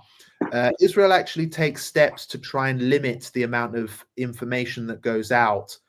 So we know from past attacks on Israel that the state tries to urge civilians not to release footage from sites that are hit, not to talk about things. We know Israel lies all the time, okay? They have a system in place to lie, and they want to hide the truth of what's really going on there. But I think if Iran genuinely does hit Israel really effectively, they won't be able to hide it. It's as simple as that. Footage will get out. We'll see proofs of serious damage. And from what I'm seeing, the footage on my screen, it looks like Iran has landed some pretty intense blows right in the center of Tel Aviv, possibly targeting, as they claim, Israeli military infrastructure or intelligence infrastructure. Let's wait and see how effective those strikes have been. Sometimes big plumes of smoke. This is something I saw in Beirut. Two Israeli planes. Does he mean shot down over Iran? I haven't seen that clarified. 2 Israeli jets were hit, but for example, if they were hit by Iranian air defense, they would have to have been hit over Iran. Or, I mean, what's the other option? It would be Iraq, wouldn't it? Which is essentially an extension of Iranian territory. an Israeli pilot landing in Iraq is not going to be well received, just as he wouldn't be well received in Iran. Would probably be picked up anyway by Iranian proxies. So I assume it was probably over Iranian territory, yes, but we're waiting for updates on that. All right, Islam. Yvonne, you're on live, so don't swear.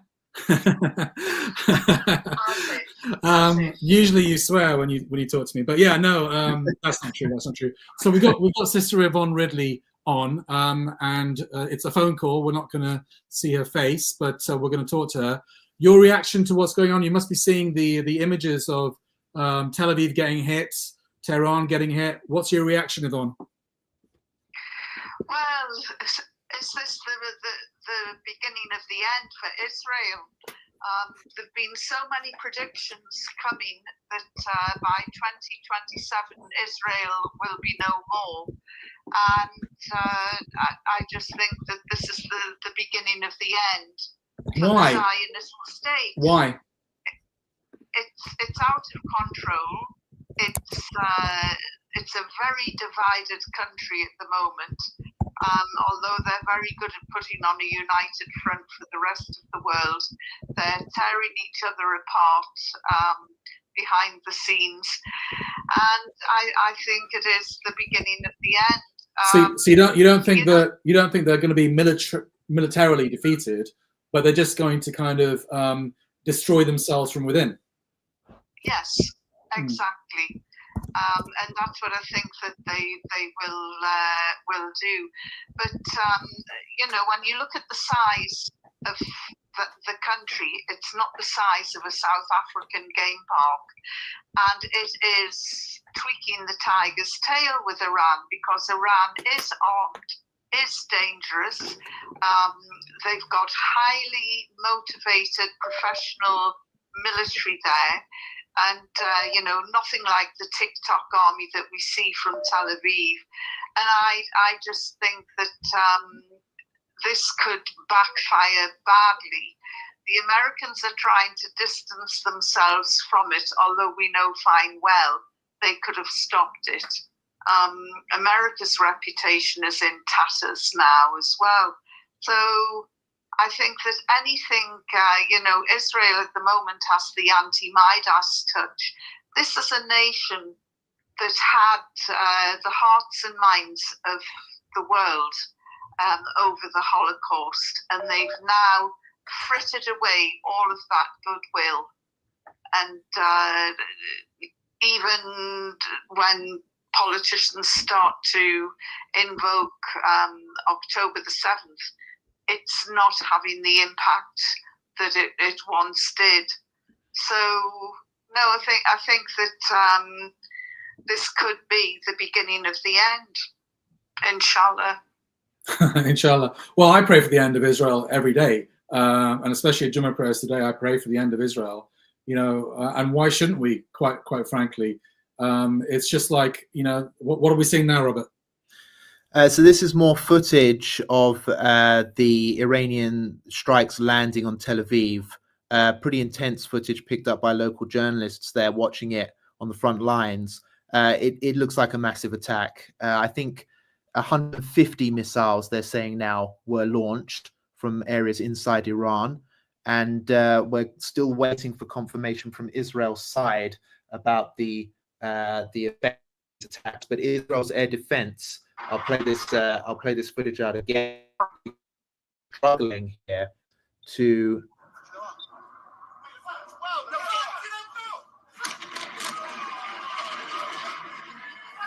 Well, now they know what it feels like, Robert, don't they? Normally they're watching Gaza, being destroyed and bombed, but now they're seeing their own city being destroyed and bombed. So if you can see right at the beginning, a projectile is landing. One flies up into the air. Israel's air defense can't handle a concentrated Iranian attack. That's quite clear. Iran can land strikes, which it brings me back to my earlier point. I do not believe, even right now, that we're seeing Iran's full potential. We never have. Iran has never, in any exchange committed 100% itself.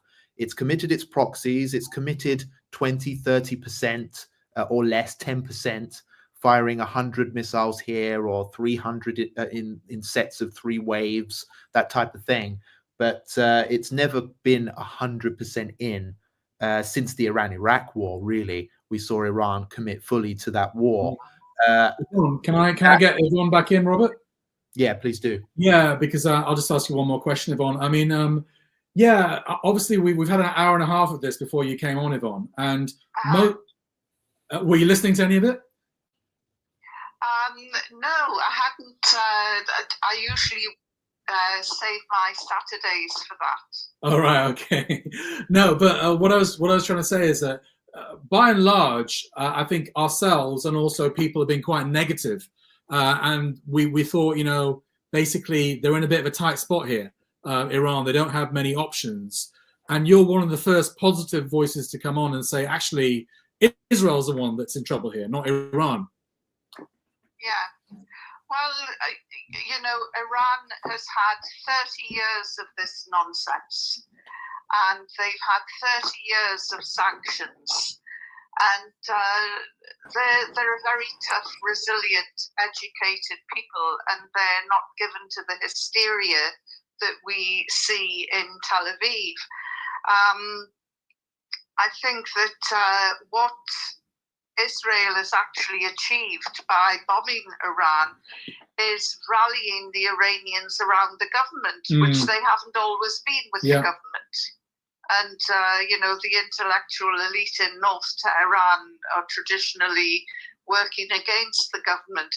I think the thing that I do find alarming is that obviously there are pockets of Zionist cells operating inside Iran, but it's not entirely surprising when you consider the former intelligence service Savak, which was a horrific, brutal regime. They had great relations with Israel during the Shah, and those relations will almost certainly have been revived. And you know, it's we hear about the Cold War and old spies on rival sides being still friendly, and I think that this is very much the case with the pockets of Savak that will still be there. But I wonder if you flip this, I wonder if Iran has sleeper cells within Israel as well. We talk about the power of Israeli intelligence and Mossad, but will Iran surprise us with maybe some sleeper cells deep inside the Zionist state? Well, that's something to think about for sure. I mean, I had heard that the tunnel network in Gaza extended well beyond Gaza. Into Israel. Wow. So, but you know, there's all sorts of speculation, which, let's face it, isn't helpful really. Probably more wishful thinking, but okay. But it is quite possible. All right, Yvonne. Sorry, go on. Sorry. Well, I've got this app on my phone which monitors flights in and out of Israel, and there've been quite a few government flights in and out of Israel today.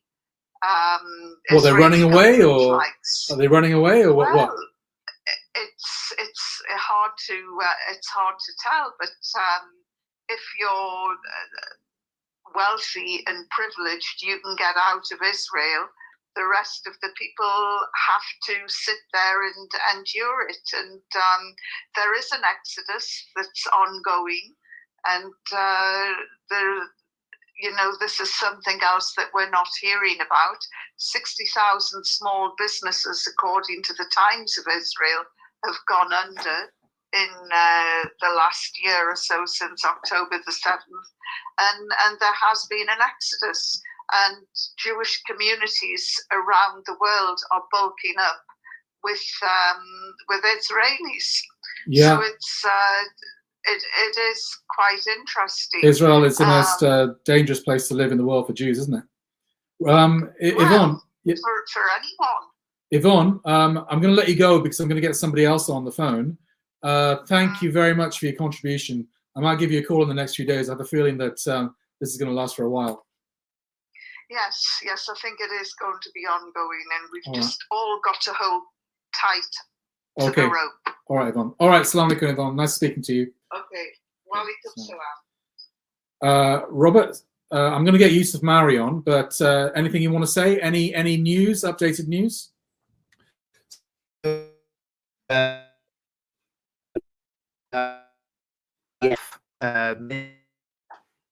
hear you, Robert. I'm going to remove you, and you can rejoin. Let's get Yusuf Mari on, inshallah, while Robert's rejoining. Yusuf Mari is a journalist in Yemen. Inshallah, he'll answer his phone.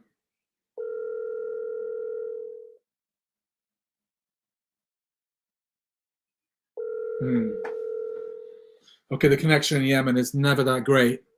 That's why I told him not to appear on the actual screen. But he's not answering now. Okay. Robert, do you want to rejoin? Inshallah. Okay, let's get Robert back on. All right, Robert. Yeah, so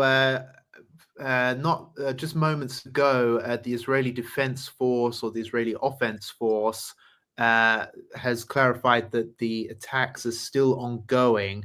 Dozens of additional missiles have been launched towards Israel.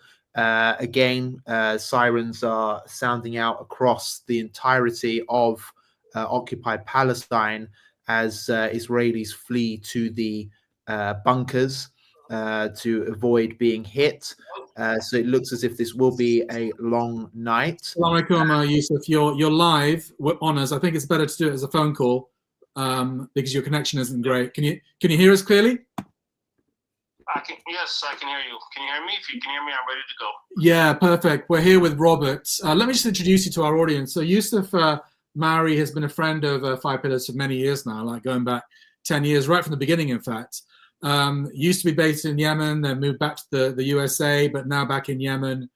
So Yusuf is he's Yemeni American or American Yemeni. I don't know which way around you want it, but he's based in Yemen now. Has been covering the conflict as a journalist for many different outlets.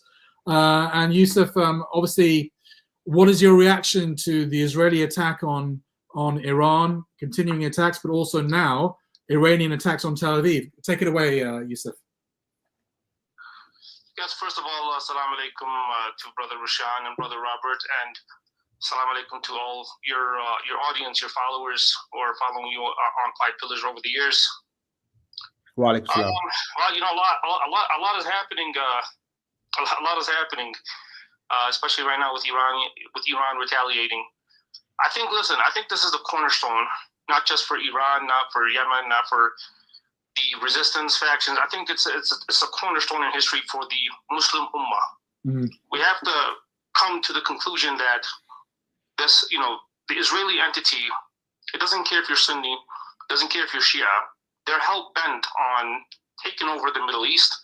They're hell-bent on doing the devil's bidding. And anyone who stands up to them, whether that be Hamas, Palestinian resistance fighters, whether that's Hezbollah in Lebanon, whether it's Ansar Allah here in Yemen, whether it's perhaps even Egypt in the near future, Israel is going to be committing a massacre and committing a genocide against the Muslim Ummah. And I think this is a way we need to approach this conflict more carefully, because what happened over the past couple of years, what happened in Gaza, what happened to Lebanon, it's not something that won't happen to other Muslim nations, even Saudi Arabia, because Israel is claiming territory over Saudi Arabia to establish their great empire. The reaction here from Yemen, Rushan and Robert, is quite unique, to say the least. The Yemenis are ready for jihad. It's not. There's no really easier way to say this or simpler way to say this. I was at the demonstration today. I don't know if you guys watched the demonstration, but millions took to the streets here in the capital, Sana'a, and they take to the streets every single Friday. And listen, these are protests that take place every Friday to stand with the Ummah, to stand with the Islamic world, whether that be any Islamic nation that is undergoing oppression, undergoing some type of massacre, aside from the genocide in Palestine. Yemenis have always taken to the streets in support of that Muslim nation, that group of Muslims, whether they are Sunni or whether they're Shia. There's really no sectarian elements that exist across the Yemeni landscape. What we're seeing right now is the retaliation of Iran after suffering, I would say, big losses when it comes to, what they endured, their commanders, their scientists, and high-ranking military commanders being assassinated, being killed in these airstrikes. I think a lot of people were standing back saying, well, wait a minute, for the past 40 years, Iran has been building these missiles, has been building, stocking ballistic missiles, and why aren't they attacking back? Why is Israel getting free entry over the skies of Iran and, basically destroying anything that they choose to target? And I think right now what we're seeing is the patience and the resilience of the Iranian military forces take place and takes center stage. I think the mistake Iran would make right now as they are committing this retaliatory attack, I think their biggest mistake would be to discontinue this series, this wave of hypersonic missile attacks in just a couple of hours. I think they need to show the world and they need to establish deterrence and continue these military operations in order to establish deterrence, establish strength. And I think they need to go on the offensive, and they need to cross that line when it comes to Israel and the U.S. Because I think Israel, seeing the leniency that exists within... Can I stop you there for a second, Yusuf? It's fascinating what you're saying, but a quick question before you continue. Do you really think it's wise for, at the moment, the U.S. I mean, of course, they're involved in this attack as well.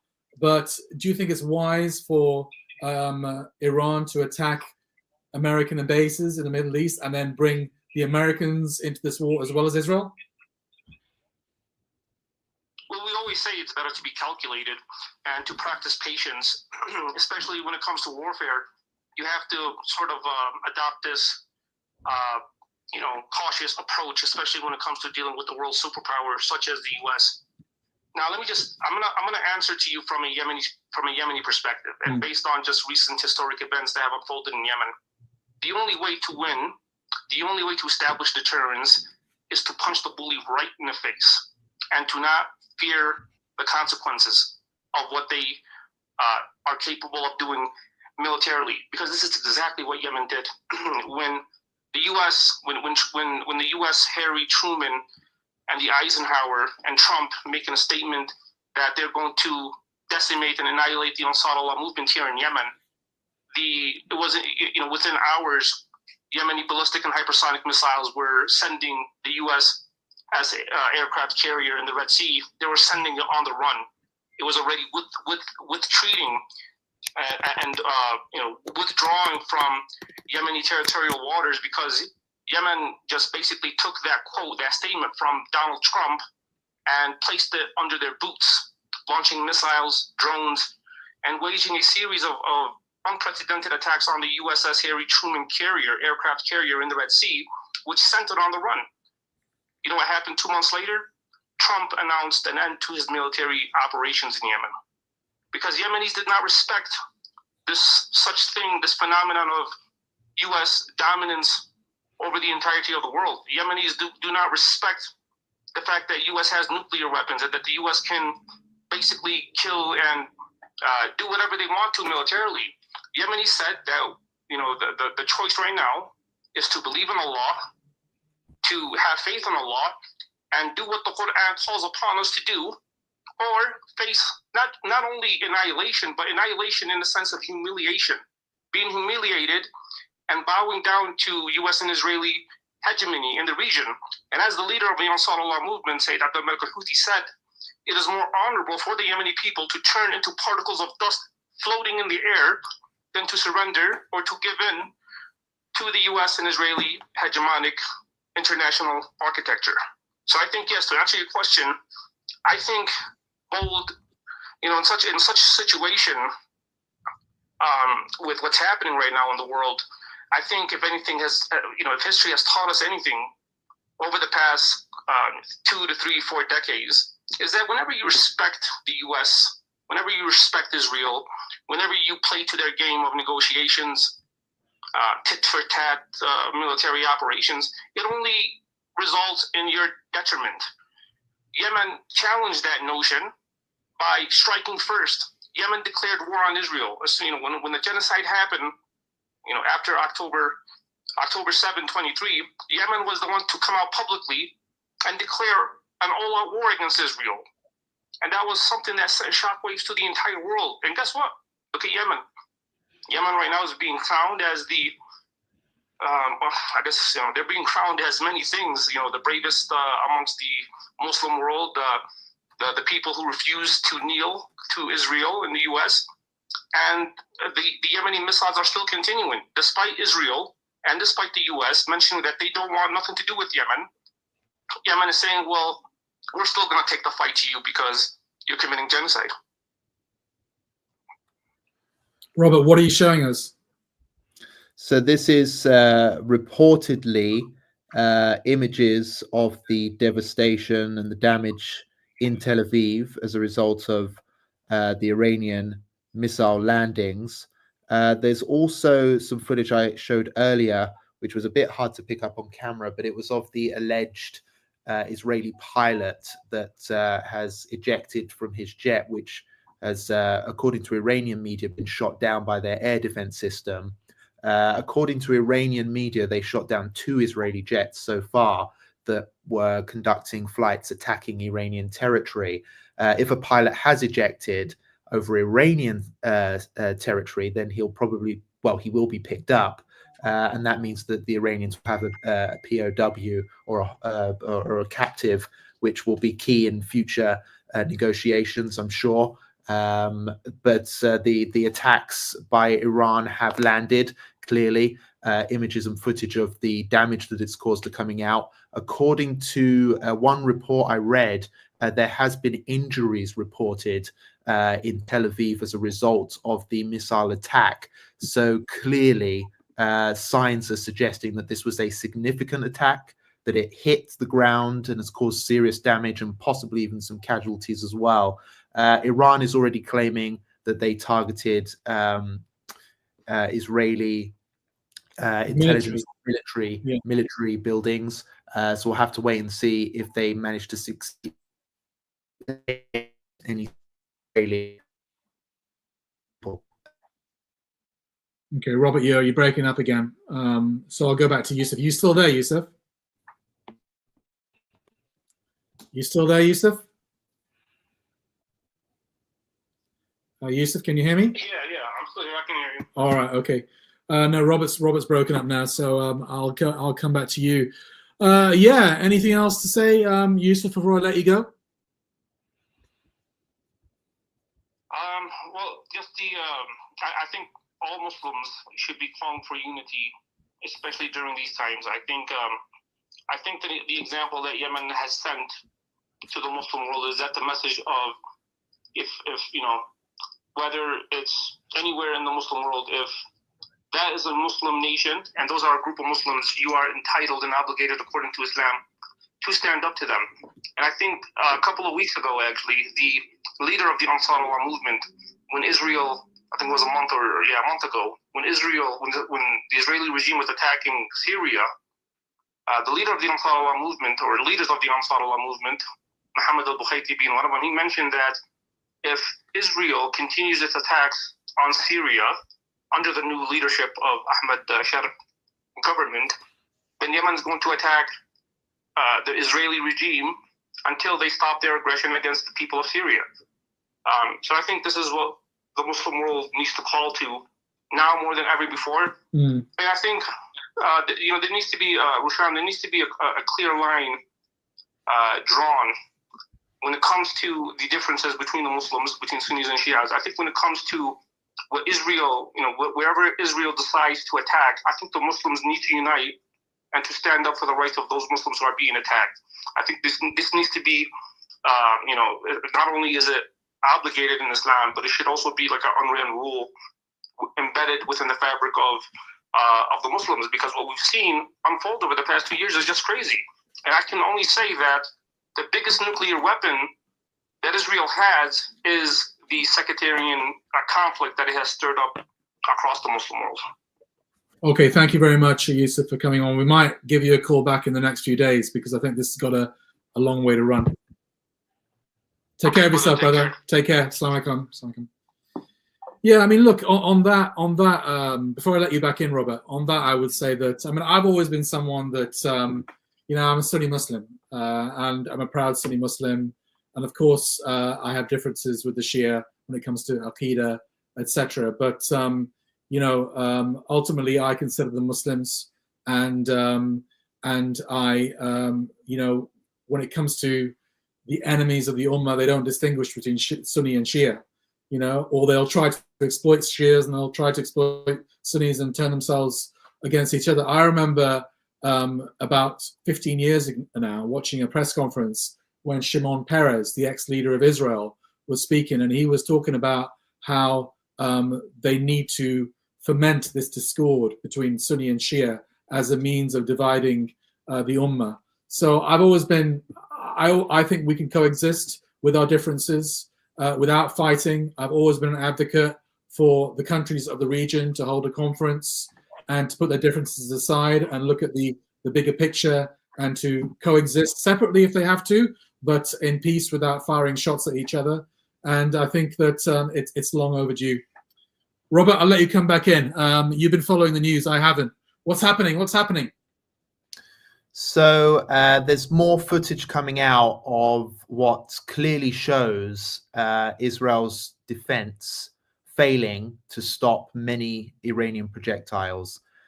7 injuries have been confirmed on Israel's side. So 7 people were injured at least as a result of the wave of missiles landing on Tel Aviv. Now, the question is, will this be it, or is there more to come? That's not clear exactly. It's being speculated that Iran has launched more than one wave of attacks on Tel Aviv and that the strikes are still ongoing. But that, of course, is speculation, I think. I haven't seen any further updates from Israel's side about continued attacks happening. So that suggests that maybe it's quietening down for now. But the question is, will Israel respond immediately? Will they continue to escalate? Or, as we've seen with past Iranian retaliatory action, will we start to see a de-escalation from here on out? I think they're crazy if they think that Israel is going to de-escalate after Iran hits Tel Aviv with a few missiles and injures a few people. I think they're naive and crazy. I think Israel will hit back now, obviously, and it will hit back hard. It's a question of what Iran does next. But yeah, I mean, living in dreamland if they think that this is going to lead to a de-escalation. I feel like Israel has hit Iran very, very hard, very, very hard. Possibly they've hit the targets that they wanted to hit. Now, Iran has retaliated, although it looks like a pretty major attack. If this is it, if that's Iran's retaliation done, Israel may be quite satisfied with the outcome of this. Do you think so? Because I think Israel has set itself very high goals, and that is to destroy Iran's nuclear capability. That's their goal. And if they stop short of doing that, then they've lost. It doesn't matter if they kill thousands of Iranians. If they don't achieve that one aim, they've effectively lost. So do you really think Israel's going to de-escalate? We don't know how effective Israel's attacks have been in that regard.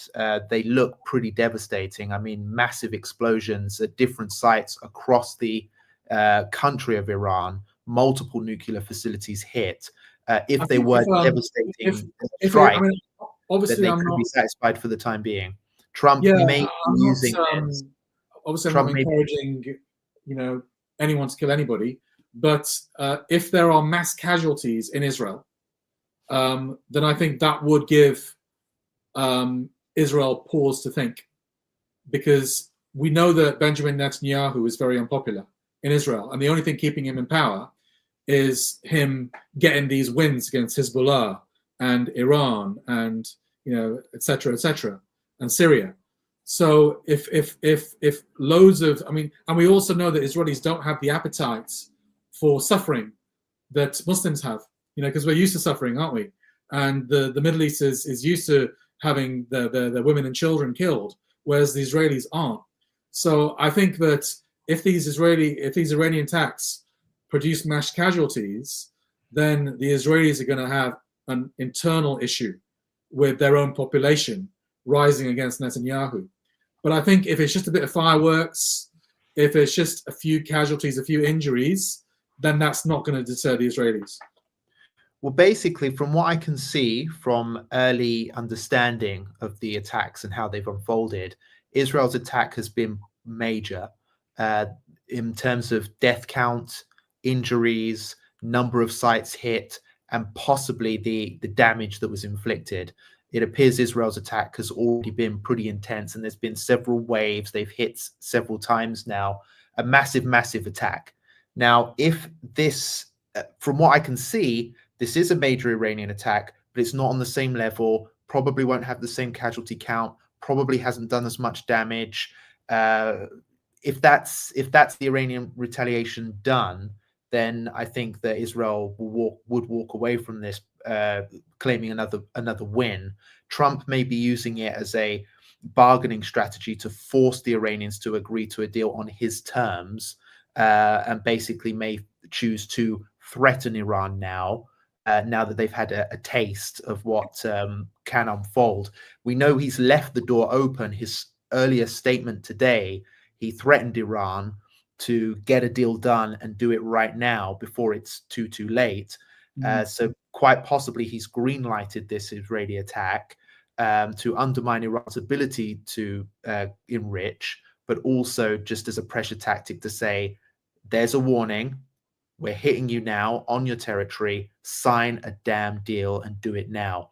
How the Iranians will respond to that, we have to wait and see. They don't normally respond well to threats, but my point is, if this is it from the Iranian retaliation, and they move to de-escalate now, I think that still sets a very bad precedent where Israel can launch a massive, very costly attack with a lot of casualties, a lot of damage done.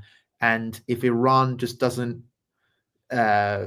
hit back in a significant way, it's just going to set the precedent. It's a risk worth Israel taking every single time to mow the lawns in Iran, not just in Gaza now. So I think Iran now is under pressure to basically go for a longer conflict. Israel may be wanting for a 1 or 2 day tit for tat thing.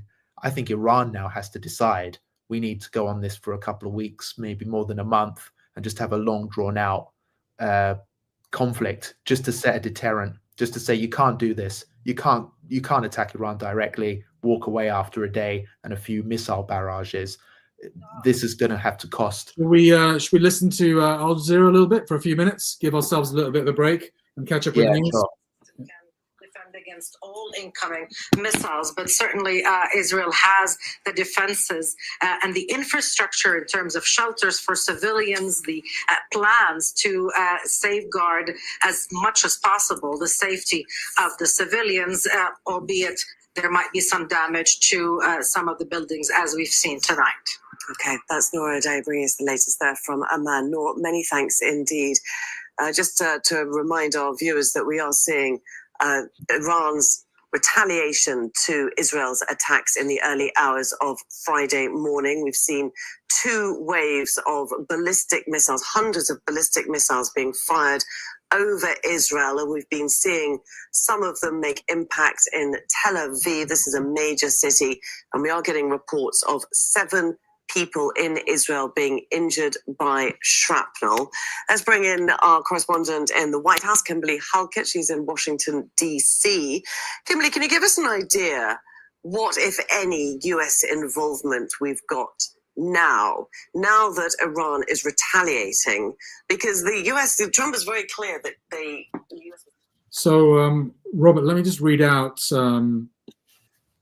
news story that I got here while you take a little bit of a break. So, this is the latest on the wires. Iran has launched retaliatory missile attack on Israel, with Iranian projectiles striking 7 locations across the country, according to Israeli military sources. They say that emergency teams are operating at the impacted sites and that work is continuing in the affected areas. The Israeli military said dozens of missiles had been launched from Iran and that air defense systems were working to intercept them. Due to the missile launches, alarms continued to sound across various parts of Israel throughout the incident, signaling a height of a nationwide emergency. Nationwide. Okay, I'm still looking at the wires here to see what the latest news is. Let's see what the trying to get across as many different outlets as possible. Let's see what the BBC says. It says the conflict is intensifying by the hour. Much more intense wave of missiles from Iran against Israel than earlier in the day, when only 100 drones were shot and they were all intercepted. Israeli army has warned that Iran could cause real harm to Israel, and this is the first sign that this is a possibility. Netanyahu says the Israeli attack on Iran could go on for days. The conflict intensifying by the hour. It's clear that Israel has been planning this attack on Iran for some time, and its aim is to pursue its strikes until Iran's ability to have a nuclear weapon has been completely neutralized. But Tehran has shown that it still has plenty of capability to fire back. Anything else you're getting, Robert? Nothing significant right now. According to Iranian news site Fars News, 2 F-35 fighter jets belonging to Israel and a large number of drones have been successfully destroyed by Iranian air defense. So that's quite significant. Obviously, as we see when Israel attacks other countries in the region, they don't really have any form of air defense. So you don't normally see Israeli jets get taken down, or I think Israeli drones get taken down from time to time in Lebanon, for example, but none of their heavy duty stuff, mostly surveillance drones, that type of thing. But Iran actually appears to have relatively decent air defense, given that it's better than nothing. And if 2 Israeli fighter jets have been taken down, that is pretty significant. I think the biggest weakness of the Ummah is not only that it lacks a nuclear deterrent, for example, when our enemies have that deterrent, but also the lack of air defense. I think there's been a conscious conspiracy by the West, by Washington, for many, many years, backed by Israel as well. Any country in the Muslim world that has decent air defense is normally attacked, regime changed, or has it destroyed somehow. And therefore they control the skies and they can bomb anyone they want at will. Iran still has, as we can see, a defense system which is operating and seems to be scoring some hits. So in a way, Iran being able to defend its airspace is, it's something. It is pretty decent. And I think if they do capture that pilot, as is being speculated, they may be able to, a surviving Israeli pilot, that will turn into a massive news story, of course. I don't remember Iranians last having an Israeli hostage. I think they captured Israeli hostages in South Lebanon in past conflicts and have used that as political leverage in later negotiations. So that could be a very powerful piece of leverage for Iran when engaging in any future negotiations, when this dies down with either the Americans indirectly. Obviously, they don't negotiate with the Israelis, but there could be a massive thing around getting this Israeli pilot back if it turns out that they actually have one. So let's wait and see. That could be a massive story now from this latest round of violence. Should we just take a few more questions? I think we're going to wrap up because I think we could stay here forever, but I think we might be coming back to this in the next few days, perhaps several times. Let's take a few more questions. Brothers and sisters, we're going to wrap up soon. So if you've got any more questions to ask us, we'll endeavor to answer them in the next kind of 5 minutes. Siavash asks, where is Jordan in all this? Well, Jordan is Israel's Iron Dome. They've pledged time and time again to shoot down Iranian missiles flying over their airspace. And if their military isn't shooting them down, they've given permission to Western armies like, or air forces like the UK and France and the US to shoot down Iranian missiles over Jordanian airspace. So Jordan is a buffer state ultimately for the Zionist entity. Obviously, it was created by the British, and it was created by the British as a buffer state as well. We know that the Jordanian founders were traitors who basically sold out the Khilafah and sold, basically put an end to or helped the British put an end to the Khilafah, and they've been Western agents ever since. So we shouldn't expect anything from Jordan except for treachery. Any more questions, brothers and sisters? Sorry. So if there's no more questions, a few more questions coming in. Have you considered joined? Oh, sorry, we missed that out. Have you considered joined news analysis with other commentators like Sami Hamdi, Dr. Masri, Abdul Bari Atwan? Well, inshallah, we'll get these people on our podcasts in the days to come. I think we're going to do several lives over the next few weeks, so there'll be room for everyone to speak. You've been following this, Robert, the aid convoys? I have, but I'll let you speak. A bit of it. I did actually interview, I don't know if you remember, but there was an Egyptian journalist who went viral at the time. This was about a year ago, I'd say. She confronted a CNN journalist at the Rafah border crossing and condemned her for her terrible reporting on the situation, double standards, the dehumanization of Arab victims as opposed to Israeli ones.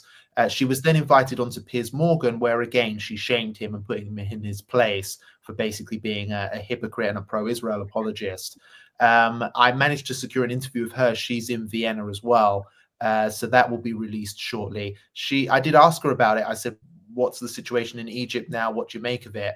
And unfortunately, I got the impression that she was limited in what she could say simply because she still lives in Egypt. So she kind of deflected that. But she told me obviously she was aware of it and that Egypt is deporting people and is working, to basically. Yeah. So basically, there are several convoys from different parts of the world, from North Africa, from the West, from all over really, pro-Palestine supporters that have either tried to get into Egypt, so that their ultimate goal is to get to Rafah, and from Rafah to get into Gaza to deliver humanitarian aid, because Egypt isn't just Israel that's blockading Gaza. It's Egypt that is starving the Palestinian people and collaborating with Israel in the deaths of our brothers and sisters and children in Gaza. So these aid convoys have either been denied permission to travel through Egypt, or they've been forcibly deported, put back on planes, including British activists. I've got an interview with a few Arab activists as well, Turkish activists, etc. So literally thousands of pro-Palestinian activists have been turned back at the Egyptian borders, often humiliated, treated very shabbily by the Egyptian intelligence services, slapped around, etc., etc. The Egyptian Mukhabarat intelligence services are absolute scum. I tried to do this, by the way, about 12 years ago. I went to Rafah, actually got into Gaza. It was a small window of opportunity after the Egyptian revolution in 2011 or 12, I think it was. And but we were in Al Arish, only about an hour from Rafah, and we held a demonstration in the square of Al Arish, hoping that the Egyptians would come with us, ordinary Egyptian people. And then suddenly we were getting attacked by spades. So they had their agents, their mukhabarat in Al Arish, basically trying to rough us up. So literally the spades came out, and we were chased out of Al Arish. Myself, several other Muslim activists and some non-Muslims as well. And we got in a car, we got to Rafah, and then we actually got in after about 5 hours wait, we got into Gaza. But unfortunately, the Arabs and the Egyptians and the Muslims, apart from the foreign passport holders, were not allowed to get in. So the Egyptian Mukhabarat are literally, Israel's Iron Dome. So that's my long answer to that question. UAE, the attitude of the UAE, Robert? Robert, I'm setting Robert a challenge to finish this answer in 1 minute. It's been very bad. Their attitude is very, very bad. What can I say? The UAE, yeah, they're obviously supporting Israel. UAE propagandists on Twitter, not even to mention the leaders, their actual propagandists attack anyone who's pro-Palestine on social media, including Five Pillars. So it's the worst of the worst, I think, when it comes to disgraceful Arab behavior. Okay, I'm just looking for another question. I think we have basically finished. There are some questions, but a few of them are a bit dumb, to be honest. I'm at that stage where I'm so tired. I just forget about being polite. All right, brothers and sisters. I think we're going to call it a day. So, do you want to wrap up, Robert, or shall I? The only thing I will say as a final thing from me is footage is now coming out of the people of Gaza celebrating after witnessing Iran's attack landing on Israel. So obviously, regardless of what you think of Iran, whether their retaliation is meaningful or it's all theatrics, whatever, the fact is that the people of Gaza have nothing, no help, no one standing for them apart from Yemen, and they are asking for Iranian help, and they celebrate when Iranian does do something. So that is worth noting as well. The shame is not on necessarily what Iran does or doesn't do here. The shame really is on the people, the states, the armies that have done nothing ever at all. And should we finish with a little bit of news? Is there any other breaking news before we go? No more Iranian attempts for the time being. There's just footage of damage done, and it seems pretty intense, extensive. There's a lot of damage done in Tel Aviv, and there's also reports of explosions in Jerusalem. So it looks like some have landed in Jerusalem as well. So yeah, a pretty significant Iranian attack. But if that's it, then I think that's a bit of a problem. For Israel to attack multiple sites heavily across Iran, and then for Iran to hit sort of one target relatively well in Tel Aviv, it's obviously not an equal fight here so far. So if that's it, again, I think Iran would walk away from this with a bit of an L rather than a W. But what's very interesting to keep your eyes on, sisters, is reports of an Israeli pilot apparently has been captured by Iranian forces. I'm seeing claims that a female Israeli pilot who ejected from her jet and landed in Iranian territory has been captured, and Iranian state media has confirmed that they took down 2 Israeli jets with their air defense system. So if they have captured a pilot, that will turn into a massive story tomorrow once we get confirmation of that. Okay. Iranian missiles caused unprecedented destruction in greater Tel Aviv area. But, Iranian propaganda headlines aside, it's still not really equal in comparison to what Israel has done to Iran. So if that's it, I think that Iran's still facing problems. Okay, Robert, thank you very much for coming on today. I know you've had a long day flying out there to Vienna and at the conference all day today. The conference is going on tomorrow as well, yeah? Yeah, the conference is going on. I'm hoping to I've done a lot of filming there. I'll hopefully meet some local Muslims and do some more reporting here. We'll see how things go. But Austria is known as one of these European countries that has a lot of problems with Muslims who are too outspoken. So yeah, there's a lot of reporting to do here. I'll see how much I can get done. All right. And Vienna. Last time I was there a few years ago, and I met this Nazi on the street. Like all the stereotypes we had. Before I went to Austria, I was thinking I'm going to the land of the Nazis here. But obviously that's a stereotype and it's not true. But I actually met this right-wing Nazi who I got involved in a conversation with in a square in Vienna, and it just confirmed all my stereotypes that the land of the Anschluss. Yes. Anyway. How did you know it was a Nazi? What he just said? He's like, "Hello, I'm a Nazi." Yeah. I mean, he obviously he wasn't wearing a swastika or anything like that, but he just his rhetoric was extremely right wing, and he knew I was Muslim, and he was just like, "Oh, I don't know." I mean, the conversation escapes me now, but yeah, that's my abiding memory of Vienna. I know that's not what Vienna is like now, you know, but still, they're pretty. I guess they're pretty good relations with Israel, right? And they're Islamophobic. So that Nazism hasn't completely left them, their souls.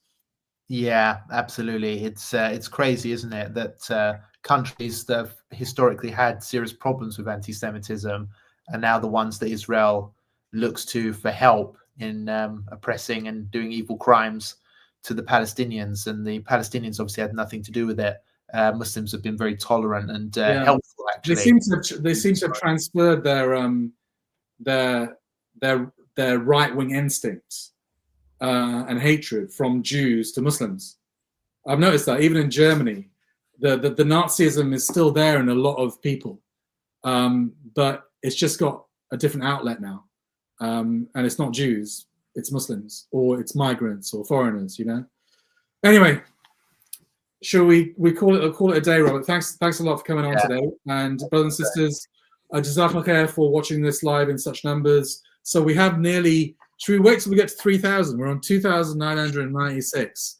Can we get to 3,000 before we call it a day?